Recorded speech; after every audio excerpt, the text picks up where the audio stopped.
मैंने अपनी दोनों आंखें खुद निकालकर अपनी छोटी बहन को दे दी, सिर्फ उसे जिंदा रखने के लिए। लेकिन जब वो एम्परर बनी, उसने 9 और एम्परर रेल्म कल्टिवेटर्स के साथ मिलकर मुझे रीइंकार्नेशन सील के अंदर बंद कर दिया, धीरे धीरे मुझे रिफाइन करके मिटा देने के लिए। मरने से ठीक पहले रीइंकार्नेशन सील ने मेरी पूरी जिंदगी की हर मेमोरी प्रोजेक्ट की। उस मोमेंट हर राइटियस कल्टिवेटर रीइंकार्नेशन सील के चारों तरफ इकट्ठा था। भले ही मैं अंदर सील्ड था, जब तक मुझे कंप्लीटली वाइप्ड आउट होते नहीं देख लेते तब तक कोई रिलैक्स नहीं कर सकता था। आखिरकार मैं दुनिया का एकमात्र हेवन अर्थ सुप्रीम कल्टिवेटर था। तभी एक आदमी आगे आया। रीइंकार्नेशन सील एक एंशिएंट डिवाइन आर्टिफैक्ट है, इसे 3 दिन दो और ये उसे कंप्लीटली रिफाइन कर देगा। वो आदमी था वैंग टैंग, राइटियस अलायंस का लीडर। उसी के स्नीक अटैक की वजह से मैं रीइंकार्नेशन सील के अंदर सील हुआ था। वैंग टैंग बोलते ही सील के अंदर मेरा शरीर स्लोली टूटने लगा, लेकिन अगले सेकंड में रीइंकार्नेशन सील के अंदर से मेरी फिगर कंप्लीटली गायब हो गई। सब घबरा गए, क्या हो रहा है?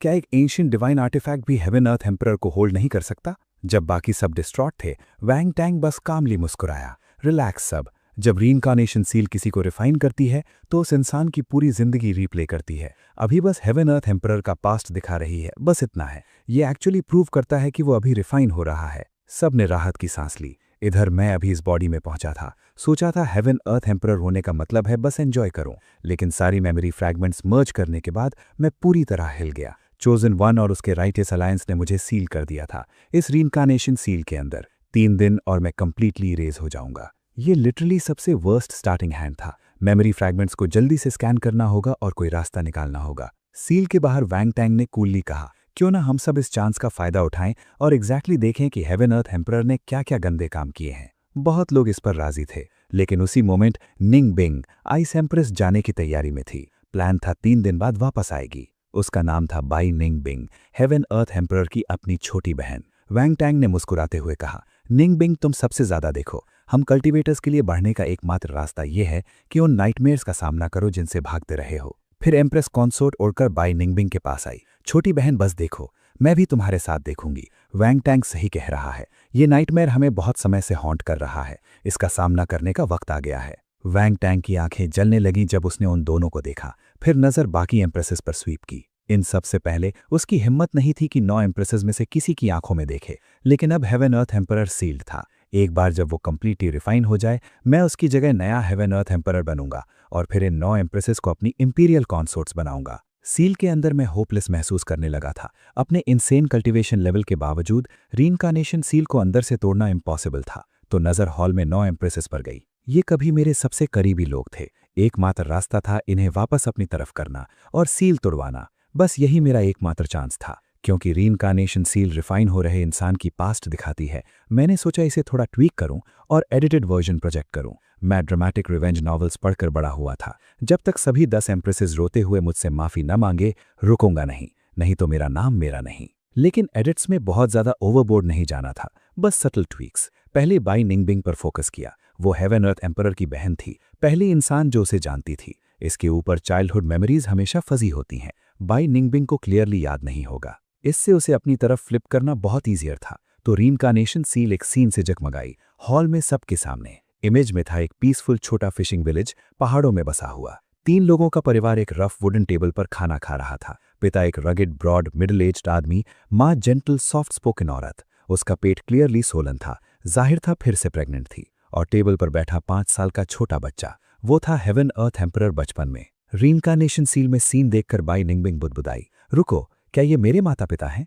जन्म से लेकर अब तक उसे अपने माता पिता की कोई मेमोरी नहीं थी। बेटा, तुम्हारी माँ डिलीवरी करने वाली है। एक छोटा भाई चाहिए या छोटी बहन? छोटी बहन। पड़ोस का लिटिल हु हमेशा बड़ाई करता है कि उसकी छोटी बहन कितनी स्वीट और वेल बिहेव्ड है, तो मुझे भी छोटी बहन चाहिए। टाउन में बहुत सारी किताबें पढ़ी हैं, नाम भी सोच लिया है, निंगबिंग। हॉल में किसी ने ये नहीं सोचा था, निंगबिंग एम्प्रेस का नाम पर्सनली हेवन अर्थ एम्परर ने ही चूज किया था। ये सोचकर कि उसका नाम उसी से आया है, बाई निंगबिंग को अचानक अपने ही नाम से घृणा आई। नाश्ते के बाद मैं पिता के साथ मछली पकड़ने गया। उनकी प्रैक्टिस्ड स्किल से 5 ईल्स निकली। उन्हें टाउन में बेचकर कुछ कॉपर कॉइन्स आए। फिर उस बुक शॉप की तरफ चला जिसे विजिट करने की बहुत इच्छा थी। उस साल में खूब नॉलेज मिली और कल्टीवेशन की दुनिया के बारे में जाना। कहते थे पावरफुल कल्टीवेटर स्वॉर्ड्स पर उड़ सकते हैं। एक एंशिएंट बुक में सुप्रीम रेल्म में हेवन आई के बारे में पढ़ा। लेजेंड था कि हेवन आई के साथ पैदा होने वाला इवेंचुअली अनबीटेबल होगा। ये सुनते ही बाई निंगबिंग की आंखों में पेन की एक फ्लैश आई। बस अनबीटेबल होने के लिए तुमने मेरी हेवन आई छीनने का दिल किया। यंग हेवन अर्थ एम्परर ने हेवन आई के बारे में जाना और लालच ने उसे जकड़ लिया, इसीलिए बाद में निंगबिंग एम्प्रेस की हेवन आई ले ली। सूरज ढल रहा था। मैं पढ़कर खुशी से विलेज वापस लौटा, लेकिन जैसे ही वहां पहुंचा जो दिखा उसे देखकर फ्रीज हो गया। पूरे विलेज में बॉडीज बिखरी पड़ी थी, यहां तक कि लेक भी लाल हो गई थी। घर पहुंचने पर और बुरा हुआ। पिता और माँ दोनों जमीन पर कोलैप्स्ड थे। माँ के पेट में जो बच्चा था वो बाहर नहीं आ पाया, वूम में ही मर गया। वो सीन देखकर बाहर देख रहे राइटियस अलायंस में शॉकवेव्स आईं। ये बिल्कुल नहीं जुड़ता। अगर बाई निंगबिंग कभी पैदा नहीं हुई तो निंगबिंग एम्प्रेस आई कहां से? कोई समझ नहीं पाया। बाई निंगबिंग फ्रोजन खड़ी थी, दिमाग कंप्लीटली ब्लैंक। सीन में मैं दिल खोलकर रो रहा था। सब आज सुबह तक ठीक था। मैंने अपनी छोटी बहन का नाम भी रख लिया था और अब ये सब किसी और जिंदगी जैसा लग रहा था। भागो, पिता ने अपनी आंखें फोर्स करके खोली। अपनी आखिरी ताकत से कुछ शब्द निकाले, येलो टर्बन से बचना। फिर वो चले गए। मैं इमीडिएटली नहीं भागा। माता पिता के शरीर के सामने घुटनों पर बैठकर 3 बार कॉटाव किया, फिर गांव में बचे हुए लोगों को ढूंढा। ये ब्रूटल सीन देखते हुए स्वॉर्ड गॉड एम्प्रेस अंदर से जल रही थी। तुम्हारे साथ भी यही हुआ था। तुम्हारा भी पूरा विलेज मिटाया गया था, तो फिर भी तुमने मेरे पूरे स्वॉर्ड गॉड क्लैन का मैसेकर क्यों किया? जब कंफर्म हो गया कि कोई और सर्वाइवर नहीं है तो मैंने जो थोड़ा खाना बचा था उठाकर पहाड़ों की तरफ भाग गया। घने जंगल में खतरनाक बीस्ट्स भरे थे, यहां तक कि बड़े बड़े एडल्ट्स जाने की हिम्मत नहीं करते थे। लेकिन मैंने पिता के साथ हंटिंग में जो सीखा था वो यूज किया। कांटों की चुभन का दर्द सहते हुए 3 दिन और 3 रात वहां सर्वाइव किया। एंड तक मेरे आंसू सूख गए थे। आंखों से जो निकल रहा था वो खून था। जब खाना खत्म हुआ, टाउन जाकर छुप जाने का फैसला किया, बदला लेने का दिन आने का इंतजार करने के लिए। लेकिन पाया कि पूरे टाउन को भी उसी तरह मिटा दिया गया था जैसे माता पिता को मारा गया था। और सिर्फ टाउन नहीं, पास के सभी विलेजेस को भी हिट किया गया था। वापस गया, माता पिता की कब्र बनाई। रिस्पेक्ट्स देने के बाद रुक नहीं सका, जाना था, क्योंकि उस वक्त एक कर्ज जैसी चीज उस इलाके पर हावी हो गई थी। सारा खाना सूख कर सड़ गया था। पिता के हंटिंग टूल्स और धनुष उठाए पहाड़ों की तरफ निकल पड़ा। प्यास लगी तो वाइल्ड बेरीज चुनी, भूख लगी तो शिकार किया। शुरुआत में हंटिंग बहुत रफ थी, लेकिन धीरे धीरे ट्रिक समझ में आ गई। जंगल के दूसरी तरफ पहुंचने पर एक मैसिव व्हाइट टाइगर से सामना हुआ। साइज के मामले में मेरा कोई चांस नहीं था। कुछ देर स्ट्रगल के बाद पूरी तरह स्पेंट होकर जमीन पर कोलैप्स हो गया। व्हाइट टाइगर ने जबड़े तड़ौड़े खोलकर झपट पड़ा। जैसे ही विजन ब्लर होने लगी, अंदर एक थॉट जलती रही, मुझे सरवाइव करना है। जीने की उस इच्छा से फ्यूल होकर मेरी बाई आंख की प्यूपिल वहीं 2 हिस्सों में स्प्लिट हो गई। मेरे शरीर से प्रेशर की एक मैसिव सर्ज एक्सप्लोड हुई। हेवन आई जाग गई। पूरी राइटियस अलायंस फिर इरप्ट हुई। किसी ने उम्मीद नहीं की थी कि हेवन अर्थ एम्परर के पास पहले से ही हेवन आई थी। हेवन आई अकेले ही एक अनबीटेबल पाथ था। और बाई निंगबिंग ने डिसबिलीफ में चिल्लाई, तुम्हारे पास पहले से ही हेवन आई थी, तो फिर भी मेरे पास क्यों आए? उसी मोमेंट वैंग टैंग फिर आगे आकर हेवन अर्थ एम्परर के खिलाफ स्पिन किया। सब ध्यान से सुनो, उसके सिर्फ एक आंख में हेवन आई है, दोनों में नहीं। जरूर उसने नोटिस किया होगा कि निंगबिंग एम्प्रेस के एक आंख में हेवन आई है और उसने उसे करप्ट कर दिया। वो ड्यूअल हेवन आई कंप्लीट करके ट्रूली अनबीटेबल बनना चाहता था। हेवन आई एक्टिवेट होते ही मुझे दिखा कि व्हाइट टाइगर की मूवमेंट्स लगभग रुक गई थी। एक रोल ही टाइगर के अटैक को डॉज करने के लिए काफी था। हालांकि उस वक्त मुझे नहीं पता था कि यह हेवन आई की एबिलिटी है। तो जब व्हाइट टाइगर ने अगली बार झपट लगाई, मैंने लो स्लाइड किया और उसके नीचे से निकल गया। मेरे चॉपर ने सीधे टाइगर के पेट में ड्राइव किया, एक लंबा गैश रिप कर दिया। व्हाइट टाइगर की एक आखिरी रोर आई और वो हमेशा के लिए स्टिल हो गया। मैं लेक पर गया, खून धोया। पानी के रिफ्लेक्शन में बाई आंख की प्यूपिल की एक झलक मिली। एहसास हुआ मैंने वही जगाया जो एंशिएंट बुक में डिस्क्राइब था,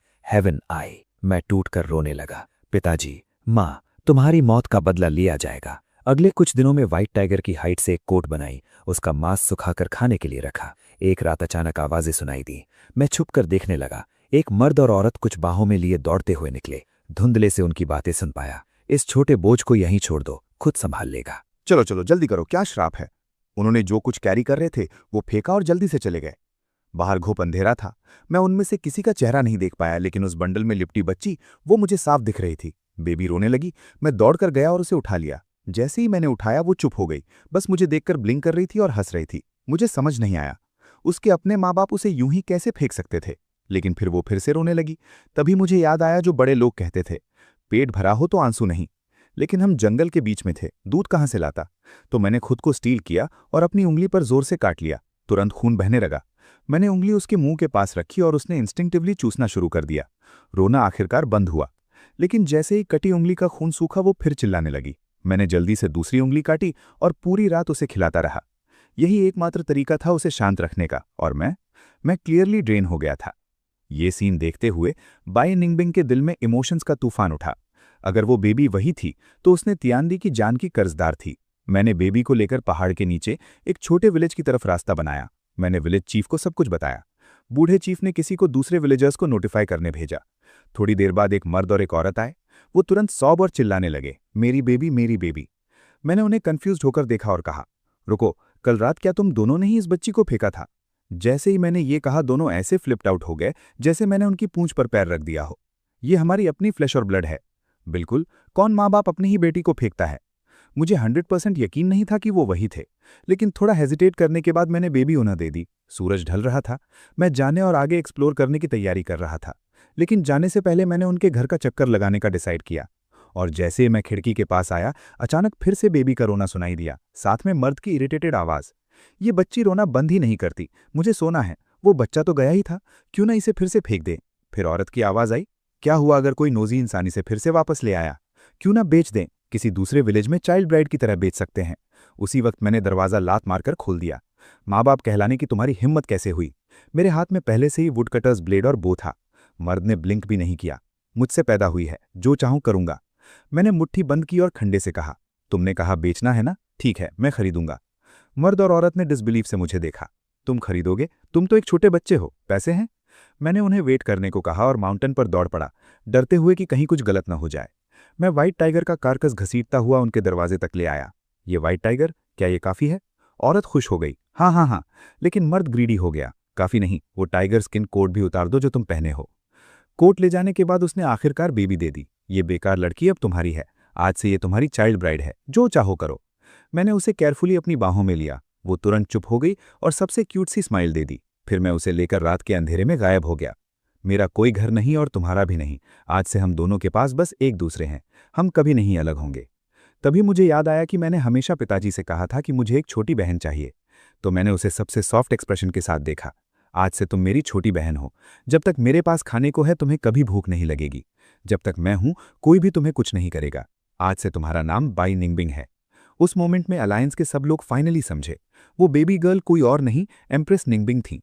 कुछ लोग ये भी सोचने लगे कि एम्प्रेस निंगबिंग तियांडी की बहुत बड़ी कर्जदार थी, ब्लड से रिलेटेड नहीं लेकिन फैमिली से भी करीब। फिर बाई निंगबिंग ने क्वाइटली कहा, तियांदी ने मेरी जान बचाई, ये मेरी देनदारी है। ये सब खत्म होने के बाद मैं क्लोज डोर सेक्लूजन में चली जाऊंगी और इस दुनिया में कभी कदम नहीं रखूंगी। उस विलेज से दूरी बनाने के बाद मैंने एक सेफ जगह ढूंढी और छोटी निंगबिंग को पकड़े सो गया। अगली सुबह उठकर अगले विलेज की तरफ बढ़ा। अभी सबसे अर्जेंट काम था निंगबिंग को खिलाने का जरिया ढूंढना। वो बेसिकली दूध ही पी सकती थी, अभी कुछ और नहीं खा सकती थी। शाम तक अगला विलेज पहुंच गया। वहां कैटल और शीप बहुत थे, लेकिन मुझे चिंता थी कि एनिमल का दूध निंगबिंग के लिए अच्छा नहीं होगा। मैंने हर जगह पूछा लेकिन कोई नर्सिंग मदर नहीं मिली। 3 और विलेजेस चेक किए।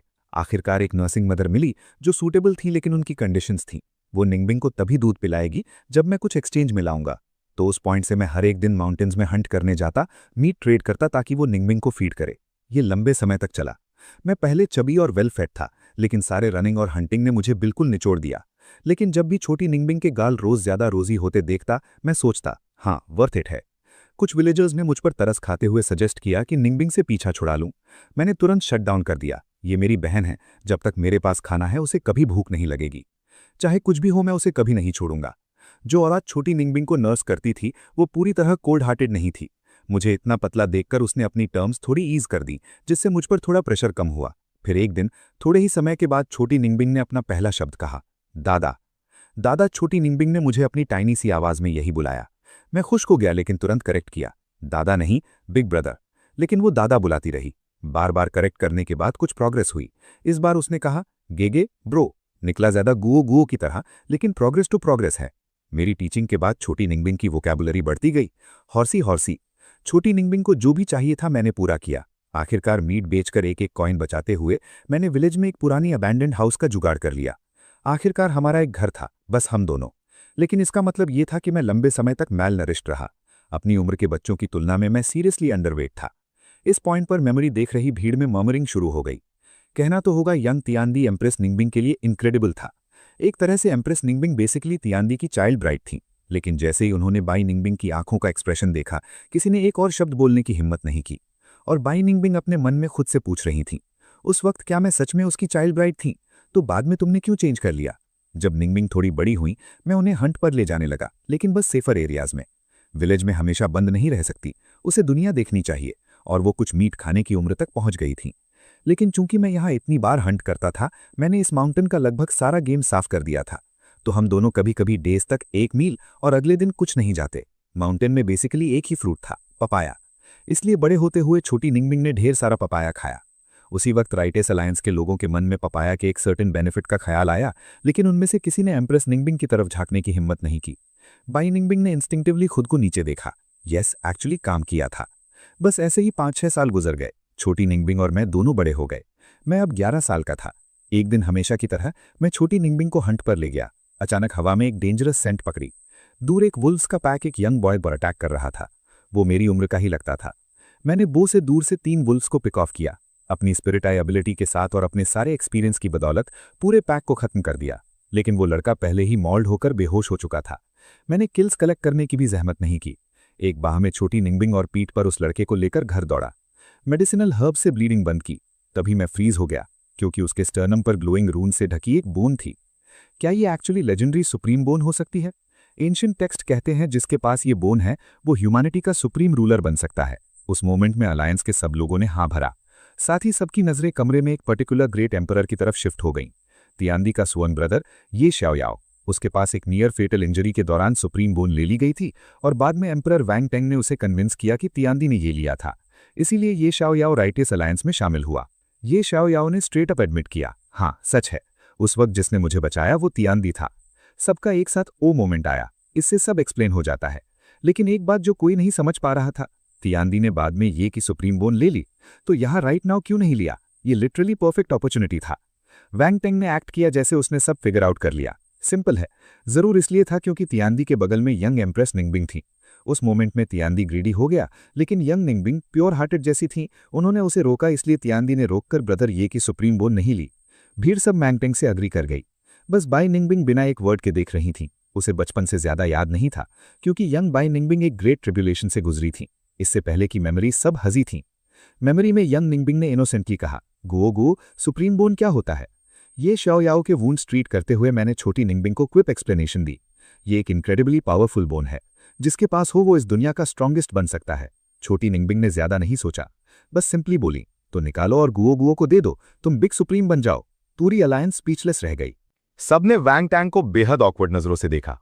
ये लिटरली उस वक्त एम्प्रेस निंगबिंग का था। वोंग टेंग एम्बैरेस्ड दिखा। बच्चे कभी कभी ऐसी बातें कह देते हैं। एम्प्रेस निंगबिंग उस वक्त छोटी थी, उसे पता नहीं था वो क्या कह रही है। अंडरस्टैंडेबल। बाई निंगबिंग अपनी इमोशन सेटल नहीं कर पा रही थी। उसे रियलाइज नहीं था कि उस वक्त वही थी जो आग में घी डाल रही थी, टीएनडी को सुप्रीम बोन खोदने पर पुश कर रही थी।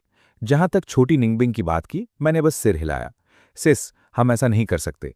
चाहे कोई चीज कितनी भी अच्छी हो, अगर वो किसी और की है तो वो उसी की है। स्पिरिट आई के साथ मैं पहले से एक अनबीटेबल पाथ पर हूं।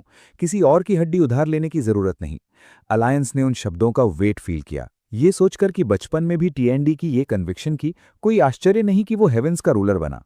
स्पिरिट आई के साथ मैं पहले से एक अनबीटेबल पाथ पर हूं। किसी और की हड्डी उधार लेने की जरूरत नहीं। ये लाइन अलग ही हिट करती है। टीएनडी में बैकबोन सच में फील होती है। वो बिलीफ और रिजॉल्व, ये सबके पास नहीं होता। सुप्रीम बोन का टेम्पटेशन, परफेक्ट अपॉर्चुनिटी सामने हो और फिर भी रुक जाना, यहां बैठे लोगों में से भी कोई नहीं कह सकता कि वो ऐसा करते। और बाई निंगबिंग ने वो लाइन नोट कर ली। ग्वाग्वा सही था, जो किसी और का है वो उसी का है, ये याद रखूंगी। लेकिन जैसे ही उसने बाद में टीएनडी के उसकी स्पिरिट आई लेने के बारे में सोचा, उसका एक्सप्रेशन फिर कोल्ड हो गया। इतनी मेहनत के बाद आखिरकार मैंने ब्लीडिंग कंट्रोल में ली और वुंड्स को जितना हो सका पैचअप किया। मेरी देखभाल में वो लड़का फाइनली होश में आया। उसने मुझे देखकर कहा, तुमने मुझे बचाया? हाँ, बस इतना ही एक्सचेंज हुआ। फिर मैंने एक वुल्फ भूना और उसे एक लेग टॉस किया। उसने होल्ड बैक नहीं किया और खाने पर टूट पड़ा। उसे जल्दी स्ट्रेंथ वापस लानी थी। पेट भर जाने के बाद वो लड़का बोला, मैं ये शाओयाओ हूं, मैं किसी का कर्जदार नहीं, अपनी कीमत बताओ। मैंने सोचा और पूछा, क्या तुम कल्टीवेटर हो? जब वुल्व्स ने उसे घेरा था, मुझे लगा उसमें कुछ पावर थी। किताबों में कल्टीवेटर का जो डिस्क्रिप्शन था वैसे ही लगा। उसने सिर हिलाया। क्या तुम मुझे कल्टीवेट करना सिखा सकते हो? मैं अपनी बहन की रक्षा करना चाहता हूं। वो लड़का ने सिर हिलाया। कल्टीवेटर बनने के लिए बहुत कम उम्र से ट्रेनिंग शुरू करनी होती है। तुम पहले ही बहुत देर कर चुके हो। फिर भी ट्राई करना चाहता हूं। यहां तक कि थोड़ी सी भी चांस हो, मैं उसे लूंगा। वो लड़का एक पल सोचा और कोट के अंदर से एक मैनुअल निकाला। ये कल्टीवेशन टेक्निक है, इससे तुम कहां तक पहुंचते हो वो तुम पर है। अलायंस ने एक नजर डाली। ये सबसे basic entry level cultivation manual था। कोई इसे जमीन से उठाने की भी जहमत नहीं उठाता। लेकिन यंग मैंने इसे सोने की तरह ट्रीट किया। मैंने केयरफुली एक्सेप्ट किया और शुक्रिया कहा।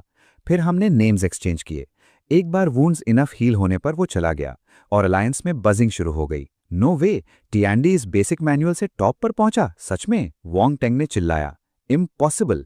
टियांडी को जरूर बाद में कोई क्रेजी लकी एनकाउंटर हुआ होगा, उसी से एक्चुअली वो बना। फिर सबके सामने एक हाफ स्टिक ऑफ इंसेंस में मैंने अपना कीसी खोला और की कल्टीवेशन रेल में एंटर किया। भीड़ ने शार्पली सांस ली। उनमें से सबसे फास्ट जिसने की कल्टीवेशन में एंटर किया, उसे 3 महीने लगे। कल्टीवेशन रेल्म का पूरा ब्रेकडाउन है की cultivation, foundation building, golden core, nascent soul, soul transformation, dao integration, tribulation crossing, grand completion, true insane, insane lord, quasi insane emperor, great emperor. Mostly ordinary लोग कीसी ही नहीं खोल पाते, की कल्टीवेशन में एंटर करना तो दूर की बात। फिर भी यंग टियांडी ने इसे ईजिली एक ट्रैश मैनुअल से कर लिया। फेस बचाने की कोशिश में वोंग टेंग फिर बोला, ये बस टियांडी की इन्नेट नेचुरल टैलेंट है, लेकिन इसका मतलब ये भी है कि टियांडी का कल्टीवेशन पाथ पर आना सब ये शाओयाओ की वजह से था। अगर वो मैनुअल नहीं देता, टियांडी शायद बस एक नॉर्मल ऑर्डिनरी लाइफ जीता। फिर ये शाओयाओ ने कहा, टियांडी का इस पाथ पर आना मेरे साथ शुरू हुआ। वो जो भी बाद में बना, एक वक्त वो मेरा स्वॉन बिग ब्रदर था और मैंने उसे हंट करने में हिस्सा लिया। वो गिल्ट कभी नहीं गई। ये सब खत्म होने के बाद मैं सेक्लूजन में जाऊंगा और दुनिया के मामलों से दूर रहूंगा। उसी वक्त किसी ने चिल्लाया, देखो, यंग टियांडी का ऑरा अभी भी बढ़ रहा है। उस मोमेंट में थोड़े ही वक्त में मैं की कल्टीवेशन लेवल 6 पर पहुंचकर रुक गया। इसलिए नहीं कि आगे नहीं जा सकता था, बल्कि इसलिए कि मुझे चिंता हुई कि छोटी निंगबिंग भूखी होगी, उसे खाना देना था। लेकिन एक बार छोटी निंगबिंग का पेट भर गया, मैं ट्रेनिंग में वापस कूद पड़ा। वक्त के साथ मैंने की कल्टीवेशन लेवल 6 से फाउंडेशन बिल्डिंग तक ब्रेक थ्रू किया। अलायंस पूरी तरह से हार गई।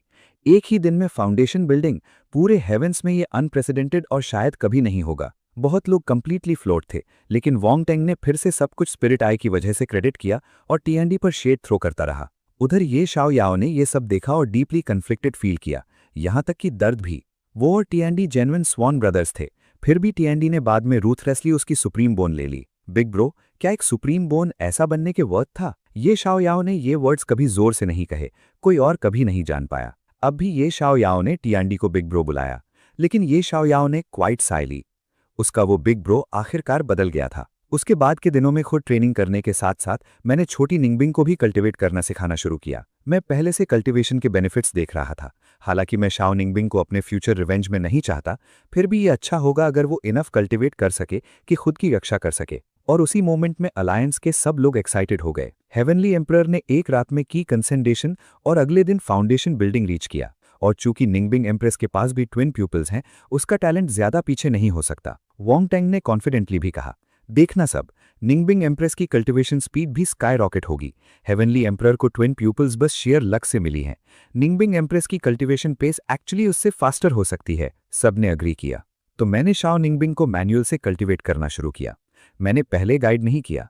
आखिरकार जब मैंने शुरू किया था तब किसी ने मुझे गाइड नहीं किया था। इसके अलावा मुझे डर था कि मेरी गाइडेंस उसे सूट ना हो और उसे ट्रैक से ले जाए। बेहतर यही था कि वो खुद फिगर आउट करे। लेकिन जैसे ही शाओ निंगबिंग अकेले ट्रेन किया, इंस्टेंट की सी सेंस करना या एक रात में की कंसेंडेशन करना तो दूर की बात, 2 पूरे दिन गुजर गए और उसे अपनी की सी की एक हिंट भी नहीं मिली। ब्रदर, ये बहुत मुश्किल है। ब्रदर, क्या तुम प्लीज मुझे टीच करोगे? शाओ निंगबिंग डिस्करेज्ड होकर हेल्प मांगने आई और उस मोमेंट में अलायंस में सबसे ऑकवर्ड वोंग टेंग था। सबकी नजरें डाउट से भरी उस पर थीं। वोंग टेंग में गला साफ किया।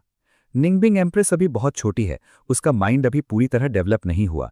एक बार कोई प्रॉपर्ली गाइड कर दे, उसकी cultivation speed definitely heavenly emperor के मैच कर लेगी। बाकी लोगों को ये रीजनेबल लगा। एक बार यंग टियांडी स्टेप इन करे, वो सब फिगर आउट कर लेगी। शाओ निंगबिंग को हेल्प मांगते देखकर मैंने सोचा, लेकिन फिर भी तुरंत गाइडेंस नहीं दी। मेरे नजरिए से जो मेथड खुद फिगर आउट किया जाए, वो हमेशा किसी के बताने से बेहतर होगा। लेकिन मुझे उम्मीद नहीं थी। 2 और दिन गुजर गए। शाओ निंगबिंग अभी भी कीसी टैप नहीं कर पाई। इसलिए मैंने उसे अपना कल्टीवेशन मेथड सिखाने का डिसाइड किया। सिस, ये अप्रोच ट्राई करो और देखो अगर ये तुम्हारे लिए क्लिक करता है। अगर सही नहीं लगे, फोर्स मत करना। शाओ निंगबिंग ने ओबीडियंटली सिर हिलाया। फिर उसने कई और दिन मेरे मेथड से प्रैक्टिस की और फिर भी कीसी एंटर नहीं कर पाई। अब पूरी अलायंस कंप्लीटली लॉस्ट थी। उसके पास गाइडेंस भी थी और फिर भी कीसी सेंस नहीं कर पाई। ये कोई सेंस नहीं बनाता था। जब सबकी नजरें वोंग टेंग की तरफ मुड़ी, उसके पास एक बार फिर गला साफ करने के अलावा कोई चॉइस नहीं था। ये उसके बचपन की मेंटल डेवलपमेंट से रिलेटेड होना चाहिए। कुछ और दिन दो, निंगबिंग एम्प्रेस डेफिनेटली की कंसंट्रेशन में ब्रेक करेगी। लेकिन जो हुआ उसने सबको एब्सोल्युटली फ्लोट कर दिया। रीइंकार्नेशन सील के अंदर पूरा आधा साल बीत चुका था और शाओ निंगबिंग अभी तक किसी सेंस नहीं कर पाई। 6 महीने से ज्यादा में एक बिट ऑफ प्रोग्रेस नहीं। इस पॉइंट पर उसके टैलेंट को बस कंप्लीटली एवरेज डिस्क्राइब किया जा सकता था। यहां तक कि कुछ रैंडम लो लेवल कल्टिवेटर्स का टैलेंट उससे वर्स नहीं होगा। सब कंफ्यूज्ड होकर घूर रहे थे। वॉन्ग टेंग ने वो एक्सप्लेनेशन आगे रखा जो उसे सबसे लाइकली लगी। सब लोग, इसके लिए बस एक एक्सप्लेनेशन है और वो ये है कि निंगबिंग एम्प्रेस ने अभी तक अपनी ट्विन प्यूपल्स अवेकन नहीं की हैं। सोचो, हेवनली एम्परर ने ट्विन प्यूपल्स तब अवेकन किए जब उसका पूरा विलेज मिटा दिया गया था, और ट्विन प्यूपल्स अवेकन करने के लिए सर्टेन कंडीशंस लगती हैं। उसी मोमेंट में बी निंगबिंग भी रिफ्लेक्ट कर रही थी। उसे बस एक ग्रेट कैटास्ट्रोफी का बचपन में सफर करना याद था। जब उसे होश आया, उसकी ट्विन प्यूपल्स की पावर पहले ही अवेकन हो चुकी थी। ट्विन प्यूपल्स की पावर कैसे आई? उसने हमेशा अज्यूम किया था कि ये खुद अवेकन हो गई जब एक सर्टेन पॉइंट रीच किया। वॉन्ग टैंग आखिरकार एक रफ कंक्लूजन पर उतरा।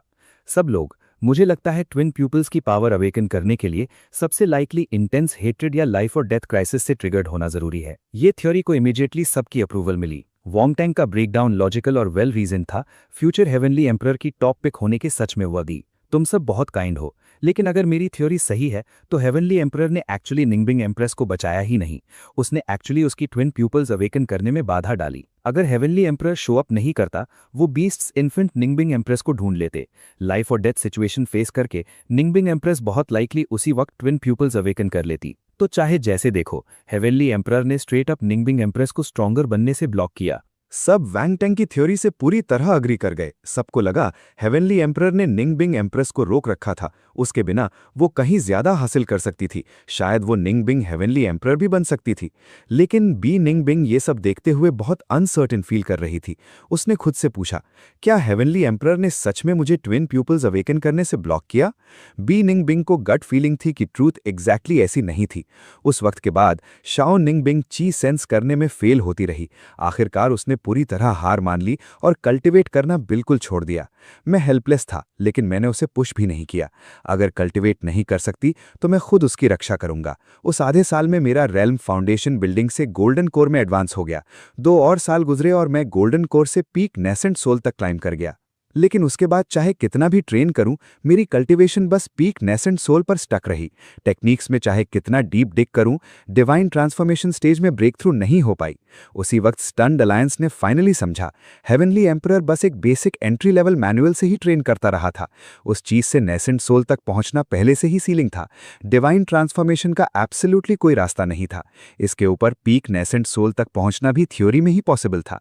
दूसरे वर्ड्स में यंग हेवनली एम्परर मैनुअल के लिमिट पर हिट किया था, अपनी पोटेंशियल के लिमिट पर नहीं। मैनुअल उसे होल्ड बैक कर रहा था, वो नहीं। कल्पना करना मुश्किल था। उसे एक प्रॉपर मैनुअल दे दो और बचपन में वो कहां तक जा सकता था। 3 साल बाद मैं और शाओ निंगबिंग दोनों बड़े हो गए। मैं 14 का था और शाओ निंगबिंग अब 8 साल की थी। ब्रदर, बहुत बोर हो रही हूँ, क्या हम टाउन देखने जा सकते हैं? सुना है वहाँ बहुत फन चीज़ें हैं। अब तक शाओ मुझे ब्रदर बुलाने लगी थी। हर दिन वो मेरे साथ हंट के लिए माउंटेन पर जाती, फिर विलेज वापस आती, ज़्यादा से ज़्यादा किसी पास के विलेज में घुमाती। वो लाइफस्टाइल पहले ठीक था, लेकिन कुछ वक्त बाद वो रेस्टलेस हो गई। हाल ही में वो बड़े सिटी मार्केट के बारे में सुन रही थी और सच में देखना चाहती थी। मुझे लगा मेरी करंट स्ट्रेंथ उसे सेफ रखने के लिए इनफ है, इसलिए मैं मान गया। ठीक है, आज टाउन चलते हैं। जैसे ही शाओ ने यह सुना, वो लिटरली उत्साह से उछल पड़ी। ब्रदर, तुम बेस्ट हो। शाओ के मुंह से निकलने वाला हर वर्ड बड़े भाई के लिए प्योर एडमिरेशन से भरा था, साथ में आखिरकार बाहर जाने की खुशी। शाओ निंगबिंग ने खुद को तैयार किया, अपना सबसे अच्छा आउटफिट भी पहना। वो अभी भी इतनी यंग और चाइल्डिश दिखती थी, लेकिन किसी तरह मैं पहले से देख सकता था कि वो बड़ी होकर कितनी ब्रेड टेकिंग ब्यूटी बनेगी। मैं शाओ निंगबिंग को लेकर टाउन की तरफ उड़ा।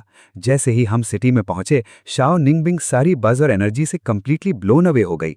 ये जगह इतनी कूल है, इतने सारे लोग हैं, मैंने जिंदगी में इतने लोग कभी नहीं देखे। ब्रदर, इनके आउटफिट्स इतने अमेजिंग लग रहे हैं, खासकर घोड़े पर वो लोग। वो ब्रदर, ये क्या है? क्या ये वही ओपेरा है जिसके बारे में सब बात करते हैं? शाओ निंगबिंग हर चीज पर गैस्प कर रही थी, आंखें चौड़ी और अमेज्ड। मैं बस मुस्कुराता रहा और पेशेंसली उसे सब कुछ एक्सप्लेन करता रहा। लेकिन जो चीजें मुझे नहीं पता थी, मैंने स्ट्रेट अप एडमिट किया, सिस, ये मुझे नहीं पता। कोई बात नहीं, ब्रदर फिर भी ग्रेटेस्ट है। सबके पास कुछ ना कुछ ऐसा होता है जो उन्हें नहीं पता। शाओ निंगबिंग ने बिल्कुल केयर नहीं किया। उधर ये सीन देखते हुए बी निंगबिंग के नकल्स इतनी जोर से क्लेंच करने से वाइट हो गए। उसे धुंधले से याद था कि जो ग्रेट कैटास्ट्रफी उसे हुई थी शायद यहीं से शुरू हुई थी। इसके बाद मैं शाओ निंगबिंग को टाउन में बेफिक्र होकर घुमाता रहा। ब्रदर, वो कैंडीड हॉथॉर्न है, मुझे चाहिए, मुझे खरीदना है। शाओ के पास पहले से पैसे थे और जैसे ही उसने कैंडीड हॉथॉर्न बेचने वाले वेंडर को देखा वो सीधे उसकी तरफ बोल्ट कर गई। धीरे चलो सिस, उसे इतनी तेज दौड़ते देखकर मैं उसके पीछे दौड़ा। उसी मोमेंट में क्लाउड्स के ऊपर आसमान में व्हाइट ब्राउज वाला एक कोल्ड सिनिस्टर आंखों वाला कल्टिवेटर पूरे सिटी के ऊपर नीचे देख रहा था। उसकी नजर शाओ पहलॉक हो गई। इतने ऑर्डिनरी छोटे टाउन में इतने स्पिरिचुअली गिफ्टेड को ढूंढने की उम्मीद नहीं थी। व्हाइट ब्राउड कल्टिवेटर ने हाथ स्वीप किया और काउंटलेस यंग गर्ल्स का अपने बॉडी पर कंट्रोल छूट गया। सब क्लाउड्स की तरफ उड़ने लगी। शाओ उनमें थी।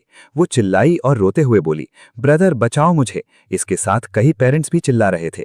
उन्होंने अपनी बेटियों को पकड़ने की कोशिश की लेकिन किसी इनविजिबल फोर्स ने उन्हें जोर से जमीन पर फेंक दिया और जब वो पेरेंट्स जमीन पर गिरे उनकी लाइफ फोर्स बस वैनिश हो गई। सीन एब्सोल्युटली ब्रूटल था। मैंने शाओ तक पहुंचने के लिए पूरी ताकत से लड़ा लेकिन उस इनविजिबल फोर्स ने मुझे वापस नीचे स्लैम कर दिया। व्हाइट ब्राउड कल्टिवेटर थोड़ा सरप्राइज्ड हुआ। इतने छोटे टाउन में पीक नेसेंट सोल कल्टिवेटर की उम्मीद नहीं थी लेकिन उसने इसे सीरियसली नहीं लिया। एक बार इस बैच की गर्ल्स की सोल्स हार्वेस्ट कर लूं, मेरी कल्टिवेशन एब्सोल्युटली नेक्स्ट लेवल पर पहुंच जाएगी। तब ट्रिबुलेशन लाइटिंग भी मुझे नहीं रोक पाएगी। अलायंस के सब लोगों को इमीडिएटली समझ आया ये white browed cultivator Dao integration stage पर था। यंग हेवनली एम्परर के पास उससे लड़ने का एब्सोल्युटली कोई तरीका नहीं था और ओपनली यंग गर्ल्स की सोल्स हार्वेस्ट करके खुद को नरिश करना, अगर आज कुछ ऐसा होता हर कल्टिवेटर उसके पीछे पड़ जाता। उस पर किसी ने कहा, क्या इसका मतलब ये नहीं कि हेवनली एम्परर ने थ्रोन लेने के बाद जो कल्टिवेशन लॉ में रिफॉर्म्स किए उन्होंने दुनिया के लिए बहुत अच्छा किया? कम से कम अब इस तरह का हॉरर बहुत कम है। वैनिटैंग को लगा टाइमिंग सही है। सब लोग, निंगबिंग एम्प्रेस अभी एक लाइफ और डेथ क्राइसिस में है। वो जरूर इस मोमेंट ऑफ डेंजर में ट्विन प्यूपल्स अवेकन करेगी। वोंगटेंग सही कह रहा था। अगर दोनों सिबलिंग्स के पास ट्विन प्यूपल्स की पावर हो तो शायद वो व्हाइट ब्राउड कल्टिवेटर का सामना कर सकते थे। लेकिन स्क्रीन पर जो हुआ वो दिल तोड़ने वाला था। मैं पूरी ताकत लगाकर शाओ निंगबिंग के पीछे भाग रहा था, वाइटैलिटी जला रहा था, प्योर इंस्टिंक्ट पर चल रहा था। लेकिन पावर का गैप बहुत बड़ा था। चाहे कुछ भी करूं, पहुंच नहीं पा रहा था। और फिर मैंने देखा व्हाइट ब्राउड कल्टिवेटर ने शाओ निंगबिंग की सोल खींच ली। शाओ निंगबिंग का चेहरा तुरंत रिजिड हो गया। वो जा चुकी थी। उस मोमेंट अलायंस पूरी तरह फट पड़ी। ये क्या हो गया? शाओ निंगबिंग ने ट्विन प्यूपल्स कभी अवेकन ही नहीं किए, बचपन में ही मर गई। तो अभी अलायंस में खड़ी बाय निंगबिंग कहां से आई? सोल एक्सट्रैक्ट होने का मतलब है जीवन पूरी तरह खत्म, और एक मरा हुआ इंसान ट्विन प्यूपल्स पावर अवेकन नहीं कर सकता। अलायंस को उम्मीद थी कि इस क्राइसिस में यंग निंगबिंग एम्प्रेस अपने ट्विन प्यूपल्स जगाएगी और यंग हेवनली एम्परर के साथ मिलकर व्हाइट ब्राउड कल्टिवेटर से लड़ेगी। लेकिन जो एक्चुअली हुआ उसने सबको कंप्लीटली स्टन कर दिया। वोंगटेंग ने रैशनलाइज करने की कोशिश की।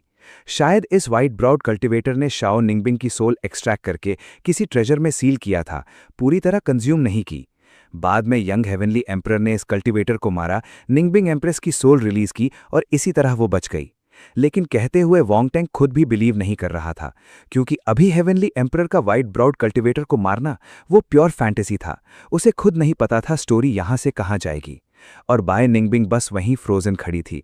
धुंधले से याद आ रहा था कि कोई बड़ी कैटास्ट्रफी हुई थी। जब होश आया था तो लगा था जैसे दूसरी जिंदगी मिल गई हो। तभी सीन में व्हाइट ब्राउड कल्टिवेटर ने अपना अगला कदम उठाया। उसने उन सभी लड़कियों की सोल्स एक एक करके पूरी तरह डिवावर कर ली। एक पल में व्हाइट ब्राउड कल्टिवेटर का प्राइमोर्डियल स्पिरिट विजिबली एक्सपैंड हो गया। उसका पूरा ऑरा कई लेवल्स ऊपर चला गया। अलायंस में हर कोई कम से कम क्वाजी एम्परर लेवल पर था। सब जानते थे इसका क्या मतलब है। एक बार शाओ निंगबिंग की सोल फुली डाइजेस्ट हो जाए, बचने का 0 चांस था। तो निंगबिंग एम्प्रेस यहीं अभी मर गई। अगर ऐसा है तो हमारे साथ खड़ी निंगबिंग एम्प्रेस यहां है कैसे? हेवनली एम्परर के खिलाफ हमारे साथ लड़ रही कैसे? ये मेरी समझ से बिल्कुल बाहर है। कोई बता सकता है क्या हो रहा है? तभी वोंगटेंग के दिमाग में एक फ्लैश आई। सब सुनो, मुझे लगता है समझ गया।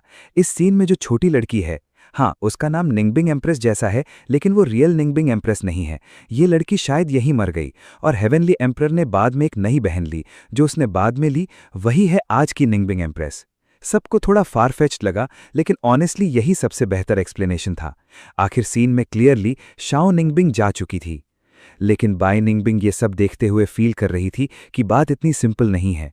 उसी मोमेंट रीकास्टिंग सील के अंदर से मेरी गट रेंचिंग चीख पूरी अलायंस ने सुनी। बहन!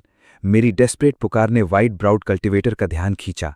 उसने मुझे सीरियसली भी नहीं लिया, बस शाओ निंगबिंग की कंप्लीटली लाइफलेस बॉडी उठाई और मेरी तरफ फेंक दी। चाहिए? ले। मैंने शाओ निंगबिंग को जितने धीरे से हो सकता था कैच किया। उसके चेहरे पर रंग का एक भी निशान नहीं था। मेरा दिल जैसे 1000 ब्लेड से कट रहा था। बहन, ठीक हो, जवाब दो मुझे। चाहे कितनी भी जोर से नाम लूं, शाओ निंगबिंग कभी रिस्पॉन्ड नहीं कर सकती थी। उसके पीले होठ, चेहरे से उड़ा हुआ रंग। मैं जान गया, शाओ निंगबिंग जा चुकी थी। इतनी सारी सोल्स डिवावर करने के बाद व्हाइट ब्राउड कल्टिवेटर अपना ट्रिबुलेशन इंड्योर करने के लिए कोई जगह ढूंढने लगा।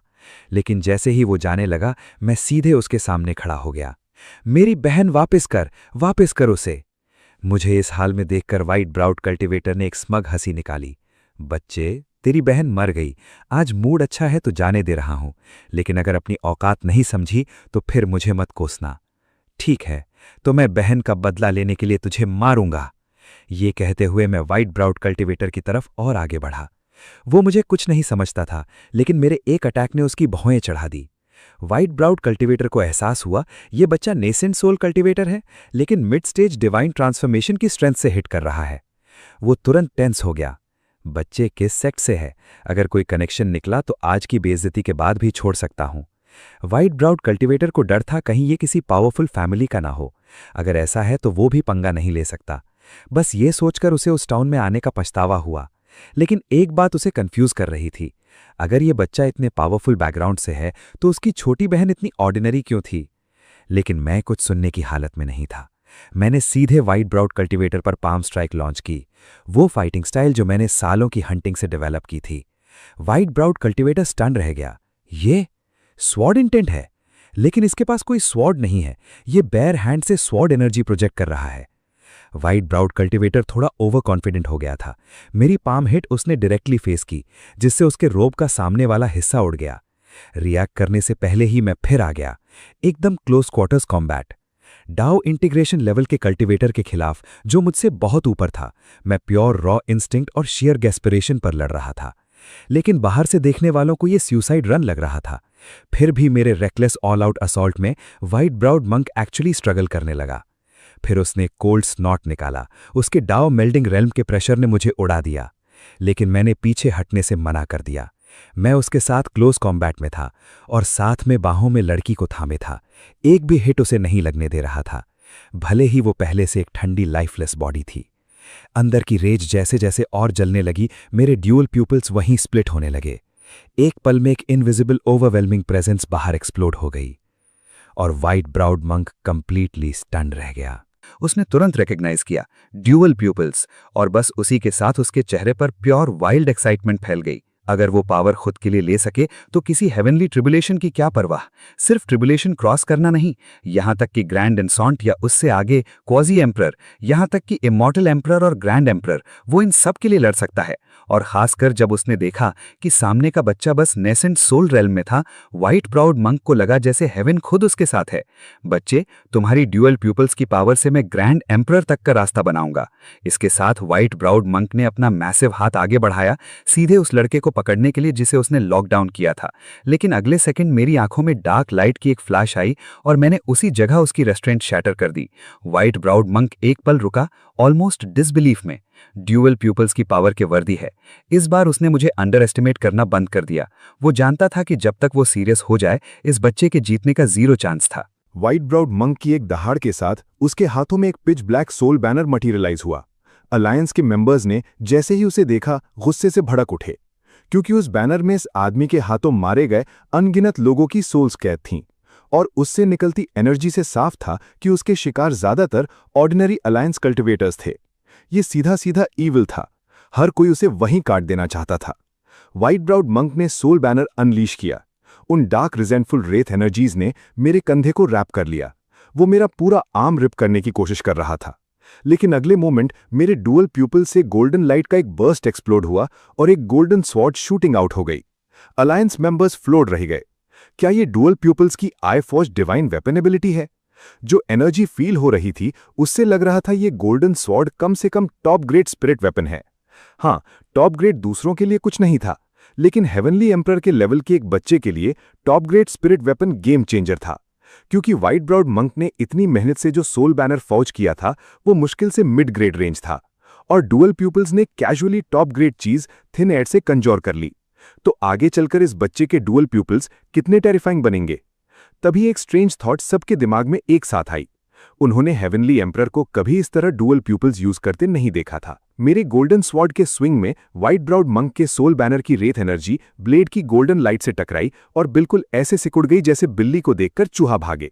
फिर एक फ्लैश में गोल्डन स्वॉर्ड एक मैसिव गोल्डन ग्रेट स्वॉर्ड में ट्रांसफॉर्म हो गई। मेरे ऑल आउट असॉल्ट में व्हाइट ब्राउड मंक का सोल बैनर वहीं स्मैश होकर टुकड़े टुकड़े हो गया।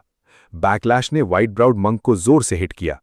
उसने सोर्स ब्लड का एक बड़ा घूंट खून उगला। वो हॉरिफाइड था।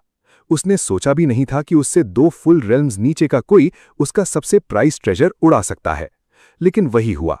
अलायंस में डेड साइलेंस छा गई, क्योंकि सबने अभी रियलाइज किया था वो golden great sword quasi immortal emperor artefact था। डुअल प्यूपल्स की पावर इतनी इंसेन थी। देर नहीं लगी कि उनमें से एक क्वाजी इमॉर्टल एम्परर ने नोटिस किया यंग हेवनली एम्परर की प्यूपल्स से गोल्डन ब्लड लीक हो रहा था। क्यूरियस होकर वो इंस्टिंक्ट पर आगे बढ़ा, और अगले मोमेंट वो अपनी आंखें पकड़कर चीख रहा था। उसका पूरा शरीर पेन में कन्वल्स हो रहा था। सब कंफ्यूज्ड। वैंग टेंग जल्दी से आगे आया। सब ध्यान दें, समसार सील के पास मत जाओ। पास जाने से विजन में दिख रही सफरिंग इक्वल मेजर में तुम पर रिफ्लेक्ट होती है। इमॉर्टल एम्परर लेवल से नीचे कोई ना आए। इमॉर्टल एम्परर तक पहुंचे हो तो शायद इंड्योर कर सको। वैंग टेंग ने यह पूरा बोला भी नहीं था कि खुद डेमोन्स्ट्रेट करने के लिए समसार सील के पास गया। अगले मोमेंट उसका चेहरा कंप्लीटली वाइट हो गया। अगर उसने अपने कल्टिवेशन से वोकल कॉर्ड समय पर सील नहीं किए होते तो वो उस क्वाजी इमॉर्टल एम्परर की तरह चीख पड़ता। दर्जन भर इमॉर्टल एम्परर्स ने वैंग टेंग की बात सुनी। सोचा इमॉर्टल एम्परर लेवल पावर से पेन को श्रग ऑफ कर सकते हैं। बिना सोचे आगे बढ़ गए, और अगले मोमेंट चीखों का एक कोरस फूट पड़ा। सब एक साथ समसार सील से पीछे हट गए। वैंग टेंग का चेहरा पेल था, थोड़ा एम्बैरेस्ड भी। माफ करना सब, ये मेरी गलती थी। समसार सील का प्रोजेक्टेड पेन ट्रांसफर होते वक्त कल्टिवेशन लेवल को कंप्लीटली इग्नोर करता है। ग्रैंड एम्परर भी उतनी ही इंटेंसिटी से फील करेगा। कोई पास ना आए। ये सुनने के बाद एक भी इंसान एक कदम आगे बढ़ाने की हिम्मत नहीं कर सका। लेकिन तभी बाई निंगबिंग खुद समसार सील की तरफ चलने लगी। हर कदम के साथ उसकी आंखों में पेन और भारी होता गया। सील की जितना करीब गई सफरिंग उतनी मल्टीप्लाई होती गई। क्या यही वो पेन था जो उसने तब सहा था? बाई निंगबिंग समसार सील के सामने खड़ी रही, कंप्लीटली स्टिल, सब कुछ अब्जॉर्ब करती रही। जिन्होंने खुद वो पेन फील किया था वो सोचने लगे कि इस लेवल की एगनी उस बच्चे ने कैसे इंड्योर की। वो तो बस एक टीनेजर था। उस मोमेंट व्हाइट ब्राउड मंक के सामने मुझे पेन था, लेकिन मैंने एक पल भी नहीं रुका, क्योंकि सोचने का वक्त नहीं था। लड़ाई अभी चल रही थी और बाहों में जो छोटी लड़की थी लाइफलेस होने के बावजूद उसे एक खरोंच तक नहीं लगने दी। गोल्डन स्वॉर्ड से व्हाइट ब्राउड मंक का सोल बैनर उड़ाया और सीधे ऑफेंसिव पर वापस आ गया। एक स्लैश में उसे उड़ाकर क्लाउड्स में भेज दिया। वो संभल भी नहीं पाया था कि मैं पहले से ऊपर उसके पास था। मैं जैसे किसी और ने पोजेस कर लिया हो। क्लाउड लेयर में उस पर एब्सोल्यूटली हैमर करता रहा। देर नहीं लगी कि व्हाइट ब्राउड मंक कम से कम 300 बार हवा में उड़ाया जा चुका था। पूरी राइटियस अलायंस डेड साइलेंट। किसी ने उम्मीद नहीं की थी कि व्हाइट ब्राउड मंक इस बच्चे से कंप्लीटली डोमिनेटेड होगा। इस रेट पर सब देख सकते थे मरने वाला व्हाइट ब्राउड मंक था। तभी किसी ने बाई निंगबिंग की तरफ मुड़कर पूछा, व्हाइट ब्राउड मंक को डिफीट करने के बाद क्या होगा तुम्हारे हिसाब से? वैंग टेंग ने बीच में काटा। साफ अनॉयंस था उसमें। याद है उसने आइस एम्प्रेस के बारे में क्या कहा था? समसार सील में जो छोटी निंगबिंग है वो मर चुकी है। वो आइस एम्प्रेस जो आज यहां खड़ी है वो एब्सोल्यूटली नहीं है। तो आगे क्या होगा? आइस एम्प्रेस को कैसे पता होगा? तभी बाई निंगबिंग की आवाज आई, काम और फ्लैट। जब मैं बहुत छोटी थी एक टेरेबल ऑडियल से गुजरी। बहुत सारी डिटेल्स याद नहीं है, बस इतना याद है कि जब होश आया मास्टर वहां थे। उसके बाद उन्हें ही टीचर बनाया और यहां तक पहुंची। कई कल्टिवेटर स्पेकुलेट करने लगे। क्या हो सकता है कि यंग हेवनली एम्परर ने व्हाइट ब्राउड मंक को मारने के बाद किसी इनक्रेडिबल फेट ने आइस एम्प्रेस को वापस जिंदा कर दिया? वैंग टेंग को यह एब्सोल्युटली इम्पॉसिबल लगा। लिटिल निंगबिंग के रिवाइव होने का कोई चांस नहीं, और आइस एम्प्रेस जैसी एक्स्ट्रॉर्डनरी इंसान का मास्टर कोई रेक्लूसिव लेजेंड रहा होगा। समसार सील के पेन को एंड्योर करते हुए भी जैसे ही बाई निंगबिंग के मन में मास्टर का ख्याल आया, दिल में एक क्वाइट वार्मथ भर गई। मास्टर बहुत पहले चले गए, लेकिन उनकी पावर का सीलिंग आज भी मुझे नजर नहीं आता। ये सुनकर सब स्टंट रह गए। वैंग टेंग ने एक विस्टफुल साई ली। कितना अफसोस, तुम्हारे मास्टर जैसा पावर हाउस अगर गया ना होता और हमारे साथ हेवनली एम्परर को टेक डाउन करने आता तो एम्परर का कोई चांस नहीं था। बाई निंगबिंग ने जवाब नहीं दिया। वो समझ सकती थी कि वैंग टेंग को बस इससे मतलब था कि मास्टर अलाइव है या नहीं, ताकि उसके हेवनली एम्परर भाई को टेक डाउन करना आसान हो जाए। ये ख्याल आते ही उसे वैंग टेंग के लिए सिर्फ कंटेम्प्ट फील हुई। इधर white browed monk full retreat में था। शरीर वूंड से भरा हुआ था। उंगलियां अनकंट्रोलेबली कांप रही थीं। उसने अनगिनत ट्रेजर्स फेंके थे, लेकिन हर एक इस बच्चे ने डिस्ट्रॉय कर दिया। और ये सब सिर्फ एक चीज की वजह से था, वो golden great sword. White browed monk अब लॉसेस की नहीं सोच रहा था, बस जीवित बचना चाहता था। तभी उसने नोटिस किया बच्चे ने स्वॉर्ड रखी है, उसे उस छोटी लड़की के सामने होल्ड कर रहा है। व्हाइट ब्राउड मंक की आंखें जल उठीं। वो जानता था बच्चा उसे प्रोटेक्ट कर रहा है, भले ही वो पहले से मर चुकी है। तो व्हाइट ब्राउड मंक ने प्रेशर की एक मैसिव वेव अनलीश की। एम था लड़की की बॉडी को आउटराइट क्रश करना। अब मुझे एक साथ निंगबिंग को डिफेंड भी करना था और लड़ाई भी। कोई चॉइस नहीं था। ऑफेंस छोड़कर डिफेंस पर आना पड़ा और व्हाइट ब्राउड मंक हर सिंगल अटैक में निंगबिंग को टारगेट करता रहा। मैं और पीछे होता गया। कुछ अलायंस मेंबर्स बर्दाश्त नहीं कर पाए। व्हाइट ब्राउड मंक, तू खुद को सेक्ट मास्टर कहता है, अब डेड बॉडी पर जा रहा है। हर कल्टिवेटर के लिए शर्म की बात है। व्हाइट ब्राउड मंक के निंगबिंग को टारगेट करने की वजह से मुझे उसे प्रोटेक्ट करने में और ज्यादा स्ट्रेंथ डालनी पड़ रही थी। ऑफेंस बिल्कुल नहीं हो पा रहा था, डिफेंस भी मुश्किल होता जा रहा था। फिर व्हाइट ब्राउड मंक ने ओपनिंग देखी और अपनी टेक्निक लॉन्च की। 9 येन ब्लड हैंड। एक मैसिव ब्लड रेड पाम मेरी तरफ क्रैश होने आई, लेकिन असली टारगेट मैं नहीं था, निंगबिंग थी। स्वॉर्ड से ब्लॉक करने का वक्त नहीं था। प्योर इंस्टिंक्ट पर मैं स्पिन हुआ और हिट अपनी पीठ पर ली। उस एक ब्लो से मैंने खून उगला। मेरा ऑरा सबकी आंखों के सामने विजिबली वीकनिंग होने लगा। इसके बाद व्हाइट ब्राउड मंक बार बार वही मूव हैमर करता रहा। स्वॉर्ड से ब्लॉक नहीं हो सकता था, तो हर हिट बॉडी पर खानी पड़ी। इस पॉइंट पर मैं सर्वाइव करूंगा या नहीं, किसी को नहीं पता था। पूरी अलायंस एंग्विश में थी। प्लीज उसे जाने दो, वो पहले से जा चुकी है। इसकी कोई वैल्यू नहीं, उसमें सांस नहीं है। बस भागो, खुद को बचाओ। वो जानते थे उनकी आवाज समसार सील के अंदर नहीं पहुंचेगी, लेकिन फिर भी उम्मीद कर रहे थे कि यंग हेवनली एम्परर निंगबिंग को छोड़ दे। तब उसके पास कम से कम एक चांस होता। वो खुद को इतना फार क्यों पुश कर रहा था? शायद वो अभी भी उम्मीद थी, अगर बॉडी इंटैक्ट रख सका तो किसी डिस्टेंट चांस पर छोटी बहन वापस आ जाए। हेवनली एम्परर आगे चलकर जो भी बना, इस मोमेंट में छोटी निंगबिंग के लिए उसकी डिवोशन से कोई इनकार नहीं कर सकता था। और समसार सील के सामने खड़ी बाई निंगबिंग का एक्सप्रेशन क्रैक हो गया, विजिबली शेकन।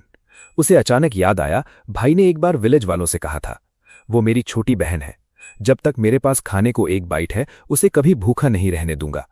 उस मोमेंट बाई निंगबिंग डेस्परेटली चाहती थी कि विजन में वो छोटी लड़की वही हो, और साथ ही नहीं चाहती थी, क्योंकि अगर वो सच में वही थी तो वो उस हेवनली एम्परर का सामना कैसे करती, उस भाई का जिसे उसने बिट्रे किया था, जो अब बस कुछ दिनों में रिफाइन होकर मिट जाने वाला था। भाई, तुम्हारा अंत आ गया। अभी भी किसी बेकार लड़की को बचा रहे हो? इतना मूर्ख कैसे हो सकता है कोई? तेरे डुअल प्यूपिल्स ये बूढ़ा ले लेगा। व्हाइट ब्राउड मंक जोर से हंसा। मेरी बहन के बारे में ऐसे मत बोल, तुझे अपने साथ नर्क तक खींच ले जाऊंगा। उस मोमेंट पे मैं व्हाइट ब्राउड मंक पर पूरी तरह फेरल होकर टूट पड़ा और मेरी नेसेंट सोल शरीर से बाहर निकलने लगी। व्हाइट ब्राउड मंक ने पहले ज्यादा ध्यान नहीं दिया, लेकिन फिर उसका एक्सप्रेशन कंप्लीटली बदल गया।